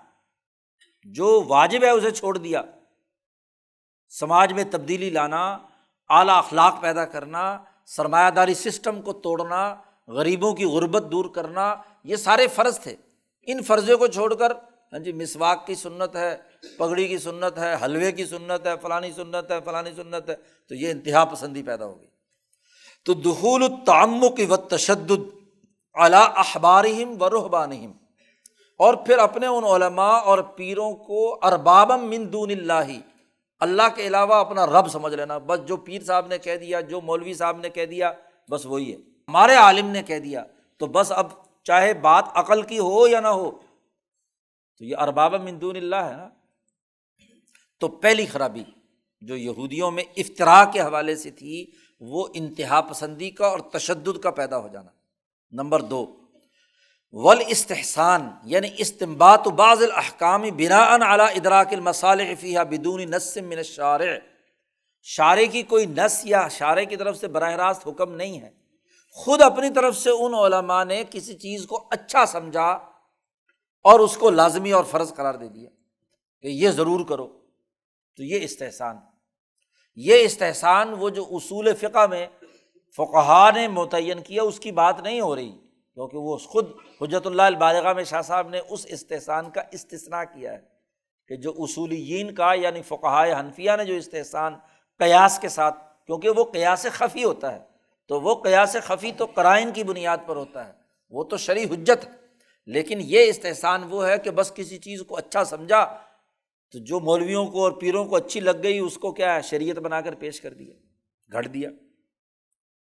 اور نمبر 3، ترویج الاستنباطات الواہیہ، فضول اور لغو قسم کے جن کی کوئی علمی بنیاد نہیں ہے، ایسے آیات قرآنیہ یا تورات اور انجیل سے ایسے استنباطات کرنا، مسئلے نکالنا اور اس کو رواج دے دینا کہ یہ چیز جو ہے یہ پھیل جائے، جیسے آج کل اسلامی بینکاری پھیلائی جا رہی ہے۔ تو فَأَتْبَاعُهُمْ أَلْحَقُوهَا بِالْأَصْلِ، تو ان کے جو متبعین ہیں وہ اس کو اصل کے ساتھ ملا دیتے تھے، اس لیے کہ سارے مولویوں کا اتفاق ہے، سارے پیروں کا اتفاق ہے۔ زعم منہم ان اتفاق سلفہم علی شیء من الحجج القاطعہ، یہ قطعی دلیل میں سے ہے۔ تو چاہے وہ سارے مولوی غلط ہی کیوں نہ ہوں، لیکن تمام کے اتفاق کو شریعت کا حکم سمجھ کر مسلط کر دیا جاتا ہے۔ فلم یکن عندہم مستند فی انکار نبوت عیسیٰ علیہ السلام الا اقوال سلف، اس لیے یہودی جو ہیں حضرت عیسیٰ علیہ السلام کی نبوت کا انکار کرتے ہوئے کہتے تھے کہ ہمارے سارے علماء عیسیٰ کی نبوت کے منکر ہیں، لہذا ان کی حجت قطعی ہے۔ ایسے ہی بہت سارے احکامات میں یہ کام کرتے تھے۔ قرآن نے اس افتراء کا، ان انتہا پسندیوں کا رد کیا ہے کہ تعمق، تشدد، انتہا پسندی اور اس طرح سے بغیر کسی اللہ کے حکم کے اپنی طرف سے کسی چیز کو اچھا سمجھ کر کے فرض کر دینا، یہ قطعی طور پر غلط ہے۔ چوتھی خرابی یہودیوں کی، سبب التساہل و ارتکاب المناہی، سہولت پسندی اور گناہوں کا ارتکاب۔ چوتھی خرابی یہ تھی، تورات کے جن احکامات پر عمل بھی کرتے تھے اس میں سست تھے کہ جی تورات کا حکم تو ہے لیکن اس پر عمل درآمد نہیں کرنا۔ ایسے ہی بخل، حرص، یہ لالچ وغیرہ ان کے اندر پایا جاتا تھا۔ تو فظاہر انہ من مقتضیات النفس الامارہ، یہ ان کے نفس امارہ، غلط کاموں کا حکم دینے والے نفس کی یہ اتباع کرتے تھے، اور یہ اکثر انسانوں پر یہ نفسانی خواہشات کا غلبہ ہو جاتا ہے، الا ما شاء اللہ، مگر وہ جسے اللہ چاہے، کیونکہ قرآن نے بھی کہا ہے کہ ان النفس لامارۃ بالسوء الا ما رحم ربی، جس پر میرا رب رحم کرے وہ تو بچ سکتا ہے شیطانی وسوسوں اور خیالات سے، ورنہ نفس جو ہے وہ غلط کاموں کا ہمیں حکم دیتا ہے۔ شاہ صاحب کہتے ہیں کہ یہ بد اخلاقی اہل کتاب میں ایک نئے رنگ سے بھی ظاہر ہوئی، اور وہ یہ کہ وہ احکامات شریعت کے اندر غلط قسم کی تعویلات کو بیان کرنے میں تکلف کرتے تھے، اور پھر اس کو واضح کرتے، ظاہر کرتے تھے کہ یہ دین ہے، دین کا یہ ٹائٹل اختیار کرو گے تو پھر تو کیا ہو، تم مسلمان ہو یا یہودی ہو یا نصرانی ہو، ورنہ نہیں۔ تو یہ بھی ایک خرابی تھی ان کی، قرآن حکیم نے اس کا بھی رد کیا۔ نمبر 5، وہ نبی اکرم صلی اللہ علیہ وسلم کی رسالت کو یہ سمجھتے تھے کہ نبی اکرم صلی اللہ علیہ وسلم کا نبی بننا ممکن نہیں ہے، یہ ان کا خیال تھا۔ اس کے اسباب بھی کچھ تھے۔ ایک تو یہ کہ اختلاف عادات الانبیاء و احوالہم فی اکثار التزوج والاقلال منہ وما اشبہ ذلک، آدم علیہ السلام سے لے کر محمد مصطفیٰ صلی اللہ علیہ وسلم تک انبیاء کی عادات اور مزاجوں میں اختلاف رہا ہے۔ ظاہر ہے کہ ہر نبی کا اپنا مزاج ہے، اور ان مزاجوں کی وجہ سے ان کی کچھ عادات و اطوار ہیں۔ جی مثلاً کسی نبی نے کوئی شادی نہیں کی، حصورہ یحییٰ علیہ السلام ہے، کسی نے 1 بیوی 2 بیویوں سے شادی کی، حضور صلی اللہ علیہ وسلم نے بیع وقت 9 بیویوں سے شادی کی۔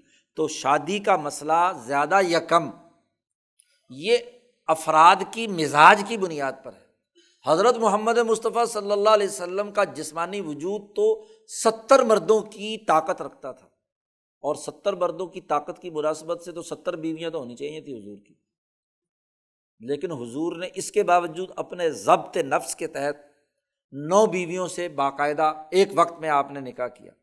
تو یہ آپ کا زہد و تقویٰ ہے یا نہیں؟ اس کو اگر کسی ایسے آدمی سے جس سے 1 نہیں سنبھالی جاتی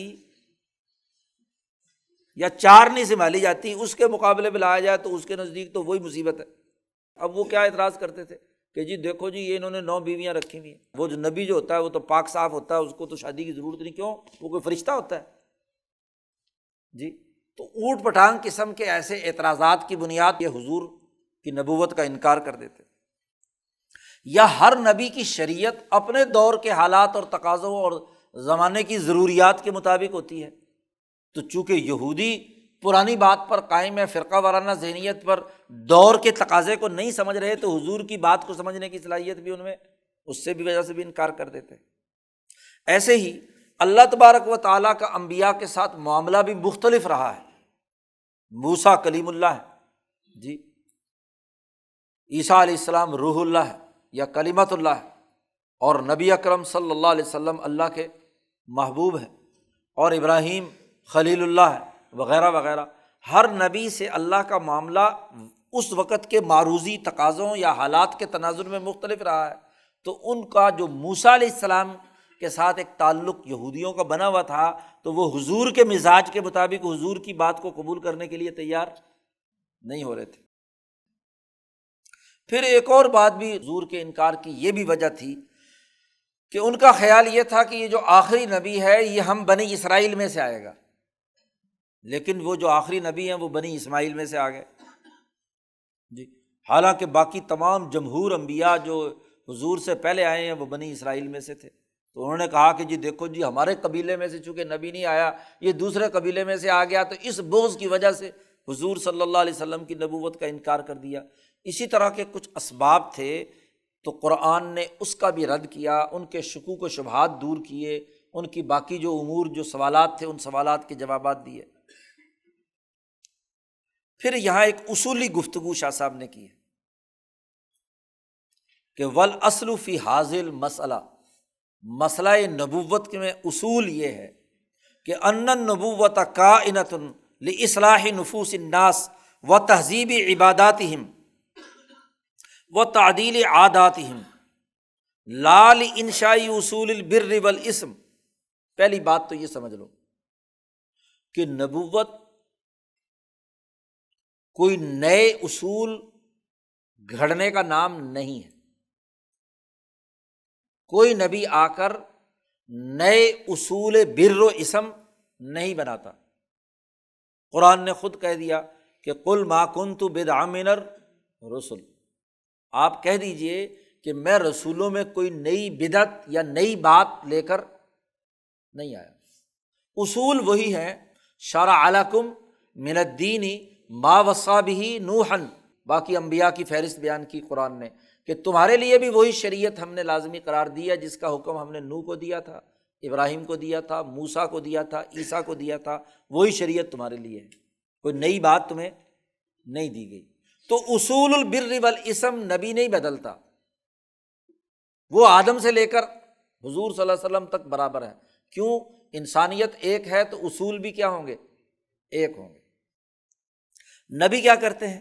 کائنۃ لاصلاح نفوس الناس و تہذیب عباداتہم و تعدیل عاداتہم، وہ انسانی نفوس کو مہذب بناتے ہیں، ان کی عبادات اور ان کے عادات کو، یعنی ان اصولوں کی روشنی میں ایک سسٹم بناتے ہیں۔ نبی کا کام سسٹم بنانا ہے، عبادات کا نظام اور ارتفاقات کا نظام، سسٹم قائم کرنا۔ نبی سسٹم قائم کرنے کے لیے آتا ہے، یہ اصولی بات یاد رکھ لیجیے، وہ بنیادی اصول نہیں بدلتا۔ اب چونکہ ہمارے ہاں نبوت کو سسٹم کے ساتھ سمجھنے کا مسئلہ نہیں ہے، اس لیے ہم یہ کہیں گے کہ حضور سے پہلے کچھ بھی نہیں تھا، حضور نے آ کر نئے سرے سے ساری چیزیں ہی، انقلاب کا مطلب یہ سمجھا جاتا ہے کہ اصول بدل دیے، بر بدل دیے، اسم بدل دیے، یہ نہیں ہے، یاد رکھو۔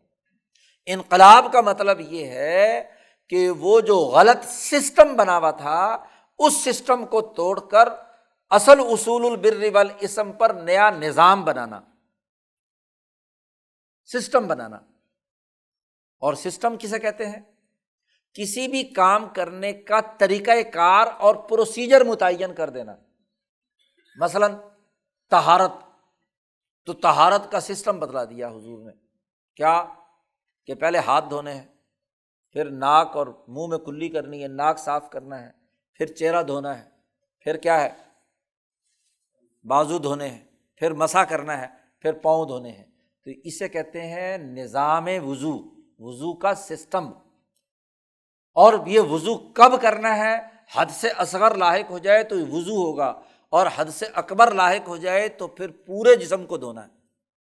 تو یہ نظام ہے نا، نظام طہارت، یہ ہے سسٹم۔ اسی طریقے سے نماز بھی ایک سسٹم ہے۔ ویسے تو دعا ہے، آدمی چلتا پھرتا اللہ میاں سے دعا مانگ لے تو الصلاۃ ہو جانی، لفظی ترجمہ تو الصلاۃ کا وہ ہو جائے گا، لیکن نبی اس اصول کو بدلا ہے نہیں، حضور نے آ کر اس کا سسٹم بتلا دیا کہ پہلے تکبیر تحریمہ پڑھنی ہے، قبلہ رخ ہونا ہے، پاک کپڑے ہونے ہیں، پاک جگہ ہونی ہے، اور پھر قبلہ کی طرف رخ ہو کر آپ نے سب سے پہلے کیا اللہ اکبر کہنا ہے، پھر ہاتھ باندھنے ہیں، پھر ثنا پڑھنی ہے، پھر سورۃ فاتحہ پڑھنی ہے، پھر اس کے ساتھ کوئی سورت ملانی ہے، پھر رکوع میں، اور پھر قوما، اور پھر سجدہ وغیرہ وغیرہ، اس کی پوری ترتیب بیان کر کے ایسے نماز مکمل کرنی ہے۔ السلام علیکم ورحمۃ اللہ، السلام علیکم ورحمۃ اللہ، اتنی رکعتیں پڑھنی ہے، اس ترتیب سے پڑھنی ہے، تو نماز کا سسٹم بنا دیا۔ یہ نبی کا کام ہوتا ہے، کتنے اوقات میں پڑھنی ہے، کون کون سے، اور اوقات متعین کر دیے کہ اس وقت میں یہ کام اتنی رکعات، اتنی تعداد، اس طریقہ کار کے مطابق کرنی، اس کو کہتے ہیں سسٹم۔ نبی قوم کے اندر آ کر عبادات اور عادات کا نظام بناتا ہے، وہ اصول البر والاسم گھڑتا نہیں۔ وَلِكُلِّ قَوْمٍ عَادَاتٌ فِي الْعِبَادَاتِ وَتَدْبِيرِ الْمَنزِلِ وَالسِّيَاسَةِ الْمَدَنِيَّةِ، اور یاد رکھو ہر قوم کی عبادات میں کچھ عادتیں ہوتی ہیں، عبادات، تو اس کا سسٹم بناتے وقت ان عادتوں کا لحاظ رکھا جاتا ہے۔ سسٹم ان لوگوں کے لیے بنانا ہے نا جو لوگ وہاں پر موجود ہیں۔ ایسے ہی گھریلو زندگی کے کچھ آداب اور تدبیرات ہوتی ہیں، تو اس کو سامنے رکھ کر سسٹم، گھر کا نظام بنایا۔ اسی طریقے سے بس سیاست المدنیہ، ہر قوم کی سیاست کا اپنا عادات و اطوار ہوتے ہیں، وہاں جو موجود سیاسی حقائق ہوتے ہیں اس کے مطابق وہاں کا سسٹم تشکیل دیا جاتا ہے۔ تو ہر قوم کا قومی مزاج، اس کی تہذیب و ثقافت، اس کی خصوصیات کو سامنے رکھ کر سسٹم بنایا جاتا ہے، نبی اس کے مطابق نظام بناتا ہے۔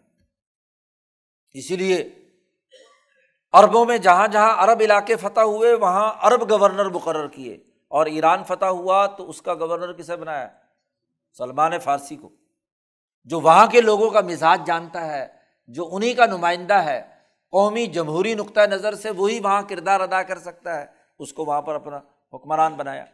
تو قومی مزاج کو سامنے رکھ کر سسٹم بنائے جاتے ہیں۔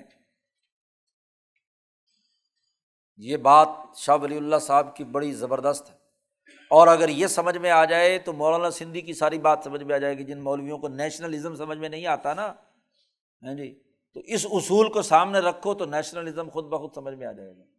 مولانا منظور نعمانی صاحب لکھتے ہیں کہ مجھے نیشنلزم سمجھ میں نہیں آیا۔ بھائی یہاں شاہ صاحب کہہ رہے ہیں نا، ہر قوم کی سیاست اس کے مزاج کے مطابق ہوتی ہے، وہاں کے معروضی تقاضوں کے مطابق ہوتی ہے، اور جہاں ٹوٹل مسلمان ہیں وہاں کا نظام اور طرح کا ہوگا، اور جہاں مختلف تہذیبیں، مختلف ثقافتیں، مختلف مذاہب کے لوگ ہوں گے تو وہاں کانگریس کے اصول پر نظام ہوگا نا، وہاں آپ یک طرفہ ٹریفک کیسے چلا سکتے ہیں؟ تو ہندوستان کثیر القومی ملک کی سیاست وہ یہاں کی قومی تقاضوں کے مطابق ہوگی۔ تو یہ بات اگر شاہ ولی اللہ صاحب نے یہاں کہی ہے کہ لِكُلِّ قَوْمٍ عَادَاتٌ فِي الْعِبَادَاتِ وَتَدْبِيرِ الْمَنزِلِ وَالسِّيَاسَةِ الْمَدْنِيَّةِ فَإِذَا ظَهَرَتْ فِيهِمْ النُّبُوَّةُ، جب نبوت ان میں ظاہر ہوتی ہے تو وہ ان عادات کو یکسر جڑ سے ختم نہیں کرتی، شاہ صاحب کہتے ہیں، اور لا تضع لہم عادات جدیدہ، ان کے لیے بالکل نئی عادات و اطوار یا کوئی نئی بات بالکل نہیں لاتی، بلکہ کیا کرتی ہے؟ بل تمیز فیما بین العادات، عادات کے اندر فرق و امتیاز کرتی ہے۔ اگر وہ عادات و اطوار، تہذیب و ثقافت کی چیزیں صحیح ہیں، انسانیت کو فائدہ ہو رہا ہے اس کو، تو اس کو تبقی ہی باقی رکھتی ہے اور اس کی حفاظت کرتی ہے، اور وما کان منہا مخالفا للاصل، جو اصل انسانیت کے مخالف ہے ان کو رد کرتی ہے۔ وہ جو مولانا سندھی نے انقلاب کا مطلب بیان کرتے ہوئے کہا کہ انقلاب پچھلی ساری باتوں کو مٹا دینے کا نام نہیں ہے، پیچھے باتوں کا جو باقیات الصالحات ہے اس کو برقرار رکھا جاتا ہے، بلکہ اس کی مزید تاکید کی جاتی ہے، اور جو اس میں خرابیاں ہو چکی ہیں ان کو تبدیل کیا جاتا ہے، اس کا نام انقلاب ہے۔ لوگ انقلاب سمجھتے ہیں خون بہانے کو، قتل و غارت گری کو، پچھلے پورے چیزوں کو اٹھا کر پھینک کر بالکل نیا ہی سب کچھ زیرو سے شروع کرنے کو، یہ انقلاب نہیں ہے، یاد رکھو۔ تو شاہ صاحب نے یہ وضاحت کی، وما کان منہا مخالفا للاصل منافیا لرضا اللہ تعالی، اس کے اندر تبدیلی کرتی ہے حسب الضرورہ و تعدلہ، اور اس کی تعدیل کرتی ہے۔ نظریہ درست ہوتا ہے، سسٹم کی ترتیب بنائی جاتی ہے اور اس کے اندر ضروری تغیر و تبدل کیا جاتا ہے، یہ انبیاء کا بنیادی کام ہے۔ اور جب انبیاء اس تناظر میں کام کرتے ہیں تو جو حجازیوں کا یا عربوں کا مزاج تھا وہ یہودیوں کا مزاج تو نہیں ہو سکتا، ان کے مزاج کے مطابق موسیٰ علیہ السلام نے نظام بنایا، ان کا ان کے مطابق نظام بنایا۔ وَكَذَلِكَ يَكُونُ التَّذْكِيرُ بِآلَاءِ اللَّهِ وَبِأَيَّامِ اللَّهِ عَلَى الْأُصُولِ الَّتِي هُوَ مَعْرُوفٌ عِندَهُمْ، ایسے ہی جو تذکیر بِآلَاءِ اللَّهِ اور ایام اللہ، وہ بھی اسی اصول پر کیا ہے، ان کے سامنے رکھی جاتی ہیں جو ان میں پھیلی ہوئی چیزیں ہیں۔ اور یہی سبب ہے انبیاء کی شریعتوں میں اختلاف کا، کہ ہر ایک کے مزاج اور ماحول کے مطابق انہوں نے سسٹم بنایا۔ شاہ صاحب نے یہاں اس مثال بھی دی کہ اس اختلاف فی الشرائع کی مثال ایسے ہی ہے جیسے طبیب کا مریض کے علاج کرنے کا اختلاف ہوتا ہے۔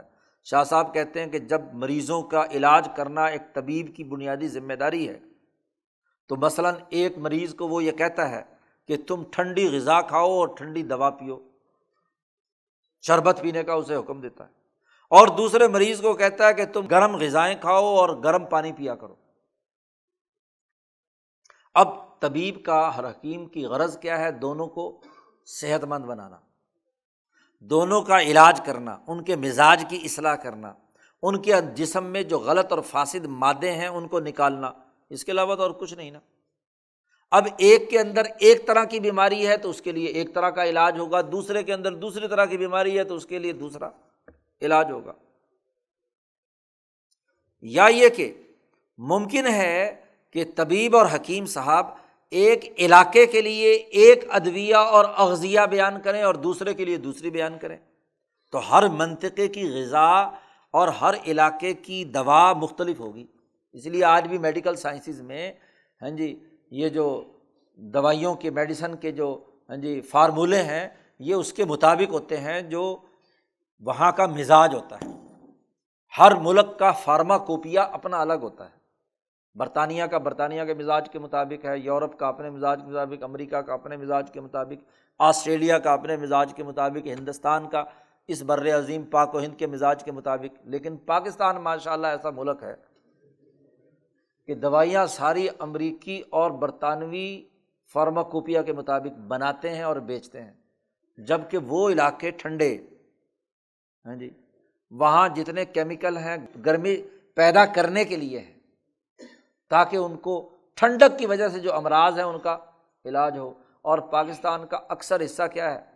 گرم علاقوں پر مشتمل ہے، اور دوائیاں امریکہ برطانیہ کی بنائی ہوئی، اسی اصول پر بنائی ہوئی ان کو گرم دوائیاں کھلاتے ہیں، تو علاج ہوگا یا الٹا کام ہوگا؟ ان کو تو ان کے مزاج کے مطابق۔ اب ہر ملک نے اپنا اپنا فارماکوپیا بنا لیا، ہندوستان نے بنا لیا، لیکن پاکستانیوں کو توفیق کیوں؟ کہ فارماسیوٹیکل کمپنیوں کی بنی بنائیاں دوائیاں، جن سے بہت بڑا بڑا کمیشن ڈاکٹر مافیا نے کھانا ہوتا ہے، اس لیے یہاں کے فارماکوپیا پر بات ہی نہیں۔ جو ان کی مناسبت سے ان کی غذائیں اور دوائیں بنائی جاتی ہیں۔ وَكَذَلِكَ يَخْتَارُ فِي كُلِّ فَصْلٍ مِّنَ الْفُصُولِ عِلَاجًا مُخْتَلِفًا يُنَاسِبُ ذَلِكَ الْفَصْلَ، ایسے ہی ہر موسم، ٹھنڈے موسم کا، موسم بہار کا، موسم ربیع کا، موسم خریف کا، ہر موسم کے علاج کی غذا اور دوائیاں بھی مختلف ہوتی ہیں۔ یہاں سب ایک ہی غذا کسی کے ہاں آ جاتی ہے تو بس وہ گرمی میں بھی، سردی میں بھی، ہر موسم میں وہی غذا رگڑتے رہتے ہیں، تبھی تو بیمار پڑتے ہیں۔ حالانکہ ہر 3 مہینے کے بعد جیسے ہی موسم بدلتا ہے تو ہماری پرانا جو یہاں کا انداز و اسلوب تھا، وہ اس کے مطابق گھروں کے اندر غذا بھی اسی کے مطابق بدل جاتی تھی۔ ایسے ہی جو طبیب حقیقی ہے، اللہ تعالیٰ جو حقیقی طبیب جل مجدہ، وہ بھی انسانوں کے مرض نفسانی اور روحانی امراض کا علاج کرنے، ان کی ملکیت کو مضبوط بنانے، ان کے اوپر طاری فساد کو ختم کرنے، اس کے مطابق ان کا علاج بھی مختلف ہوگا۔ اختلفت المعالجۃ بحسب اختلاف اقوام کل عصر وعاداتہم، ہر قوم کے مزاج اور اس کے زمانے کے مطابق اس کا علاج بھی مختلف ہوگا، ان کے مشہورات اور ان کے مسلمات کے مطابق۔ تو اس سوسائٹی کے کیا امراض ہیں؟ تو عقل و شعور اور فقاہت دینی دراصل اسی بات کی ہوتی ہے کہ وہ اس زمانے کے امراض کو سمجھیں، اس کے مسائل کو سمجھیں۔ اب مثلاً ایک ہم نے جمہوریت کا رٹا لگا رکھا ہے، بھائی جہاں انہوں نے آزادی دی ہے، لبرٹی ہے، امریکہ میں، برطانیہ میں کوئی کسی پر ووٹ کا دباؤ نہیں ڈال سکتا، ڈالنے کا اگر طریقہ ہے تو سب کے ہاں یکساں ہے، سرمایہ کا یا کچھ کا، تو اس کے ہاں اگر منتخب نمائندے آ کر جمہوری نظام چلائیں تو بات ہے۔ اور جمہوریت ایسی ہو کہ جاگیردار اپنے حاریوں سے کہے کہ مجھے ووٹ دو، نہیں دیا تو تمہاری جھگی جلا دوں گا، تو یہ جمہوریت ہوگی؟ سرمایہ دار کہے کہ لو پیسے لو، اپنا شناختی کارڈ مجھے جمع کراؤ، ووٹ مجھے دو، تو یہ جمہور کی نمائندگی ہوگی جی۔ پھر سرمایہ دار جاگیردار جس کی وجہ سے عام انسان کو مسائل ہیں، جو سبب ہے ان کے مسائل کا، وہ اسمبلی میں جا کر ان کی نمائندگی کرتا ہے۔ عجیب بات نہیں ہے؟ بھائی مزدور کا نمائندہ مزدور ہونا چاہیے، کاشتکار کا نمائندہ کاشتکار ہونا چاہیے، غریب کا نمائندہ غریب ہونا چاہیے۔ جس نے کبھی تکلیف برداشت نہیں کی وہ تکلیف والوں کی نمائندگی کر کے کام کرے گا یا اپنے سرمایہ دارانہ مزاج کے مطابق کام کرے گا؟ یا ایک اور میں مثال دیا کرتا ہوں، ہاں جی 1985 میں 86 میں ہاں جی یہاں ایک وزیر خزانہ ہوتا تھا، بلکہ نواز شریف کے زمانے میں بھی رہا، نام تھا اس کا سرتاج عزیز، لیکن اس نے اتنے سرچارج لگائے تھے، یہ بجلی کا اور نیلم جیلم کا اور فلانا، تو اس کا نام رکھ دیا تھا کیا ہے؟ سرچارج عزیز۔ تو ہندوستان نے اپنے اس زمانے میں کرنسی ڈی ویلیو کی تھی جی، تو پاکستان کے وزیر خزانہ صاحب نے، ان کا بجٹ پیش ہوتا ہے نا مارچ اپریل میں، اور ہمارا بجٹ پیش ہوتا ہے جون میں، 1.5-2 مہینے کے بعد۔ تو راجیو گاندھی کی حکومت تھی، اس نے وہاں اپنی کرنسی ڈی ویلیو کی، اور اس کا مقصد انہوں نے بتلایا کہ جی ہماری برآمدات جو ہے نا وہ زیادہ سے زیادہ اس کو مارکیٹ ملے۔ تو اس سرچارج عزیز نے بھی جب پیش کیا بجٹ، تو اس نے بھی کیا کہا کہ جی تو کہ باقی ملکوں نے ڈی ویلیوشن کی ہے تو ہم بھی اپنے روپے کی ویلیو کم کر رہے ہیں۔ تو جب لوگوں نے سوال کیا کہ اس کے نتیجے میں تو آپ کا کباڑا ہو جائے گا، آپ کے اوپر باہر کے قرضے جو ہیں وہ بڑھ جائیں گے، جیسے ابھی بھی انہوں نے کیا ہے، اور آپ کا جو ہے جو امپورٹ بل ہے وہ بھی کیا ہے، اس کی بھی مصیبت ہوگی۔ تو اس نے کہا جی معیشت کا اصول ہے کہ جی کیا نام ہے، اگر روپے کی قدر کم کر دی جائے تو آپ کی چیز کو زیادہ باہر بکے گی تو زیادہ مارکیٹ ملے گی آپ کو۔ تو میں نے کہا اس پر ایک مثال اردو میں آتی ہے جی، گھوڑے کو لگ رہی تھی نال، اردو میں ایک ضرب المثل ہے، گھوڑا چلتا ہے نا جب تو اس کے پاؤں دوڑتا ہے خاص طور پہ پکی زمین پہ، تو اس کے نیچے لوہے کی جو نال لگاتے ہیں تاکہ کھر جو ہے نا وہ گھسے نہیں۔ تو مینڈکی نے کہا کہ میرے بھی یہ نال لگا دو، میرے بھی پاؤں کہیں گھس نہ جائیں۔ بھائی بات یہ ہے کہ ہندوستان کا ایکسپورٹ بل زیادہ ہے اور امپورٹ بل کم ہے، وہ اگر اپنی ڈی ویلیو کرے اپنی کرنسی تو اس کو زیادہ مارکیٹ ملے گی، ایکسپورٹ بڑھے گی۔ اور ماشاءاللہ آپ کا معاملہ کیا ہے، آپ کے امپورٹ بل بڑا ہے اور ایکسپورٹ بل کیا ہے، تھوڑا ہے۔ تو آپ یہ کہیں کہ جی ہم بھی اسی اصول پر، معاشیات کے اصول پر عمل درآمد ہوں گے، تو آپ کے لیے بھی وہی علاج ہے، اس لیے کہ ہندوستان نے کیا ہے اس لیے آپ بھی کریں۔ تو یہ فضول بات ہے نا، آپ نے اپنے ماحول کے مطابق کیا ہے حکمت عملی اپنانی، انہوں نے اپنے ماحول کے مطابق بنانی ہے۔ شاہ صاحب نے کہا کہ بات یہ ہے کہ یہ جو یہودی خصلت ہے، اس کی اگر اس زمانے میں مثال لینی ہو، ہر ایک کا نمونہ بیان کر رہے ہیں نا، پیچھے مشرکین کا بھی نمونہ بیان کیا ہے، تو وَأَنْبُذُ الْيَهُودِ، یہودیوں کا نمونہ۔ شاہ صاحب کہتے ہیں کہ اگر تمہارا ارادہ ہو کہ تم یہودیوں کا نمونہ دیکھو تو اپنے علماء سوء کو دیکھ لو، فانظر الی علماء السوء، یہ بکاؤ مولویوں کو دیکھ لو۔ اب شاہ صاحب کہہ رہے ہیں یار فتویٰ لگانا ہے تو شاہ ولی اللہ صاحب پر لگاؤ، ہم تو شاہ صاحب کی بات نقل کر رہے ہیں۔ فانظر الی علماء السوء الذین یطلبون الدنیا، جو دنیا کی طلب کے اندر مبتلا ہے، اور وہ اپنے آباء و اجداد کی کہ ابا جان نے یہ فرمایا ہے، ابا جان نے یہ فرمایا ہے، وہ اس کے پیچھے کیا ہے، یولعون، اس کے محبت کے اندر، ان کی تقلید کے اندر کیا ہے، مبتلا ہے جی۔ اب چاہے ابا جان ولو کان آباؤہم لا یعقلون شیئا ولا یہتدون، اور اسی طریقے سے وہ اللہ کی کتاب کی نصوص اور احادیث کی جو واضح صریح عبارتیں ہیں ان کو نظر انداز کر دیتے ہیں، ان سے اعراض کرتے ہیں۔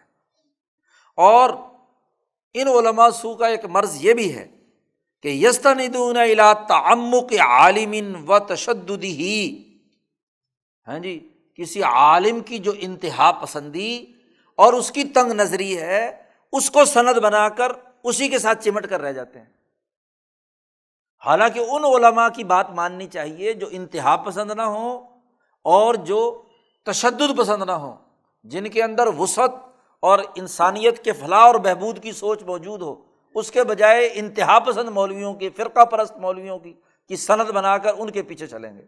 یہ ہے علماء سو۔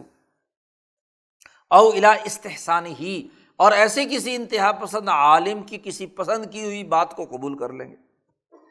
فَأَعْرَضُوا عَنْ کلام الشارع المعصوم، اور یہ نبی اکرم صلی اللہ علیہ وسلم جو شارع معصوم ہیں ان کے کلام سے اعراض کریں گے۔ احادیث، گھڑی ہوئی احادیث بنائیں گے، غلط قسم کی، فاسد قسم کی تعویل کو اپنے لیے نمونہ رکھیں گے۔ شاہ صاحب نے آخری جملہ بڑا اہم کہا، فانظر کأنہم ہم۔ عربی جاننے والے اس جملے کی لذت محسوس کر سکتے ہیں۔ فانظر کأنہم ہم، گویا کہ یہ وہی یہودی ہیں، کأنہم ہم۔ تو شاہ صاحب نے کہا کہ یہ وہی نمونہ ہے۔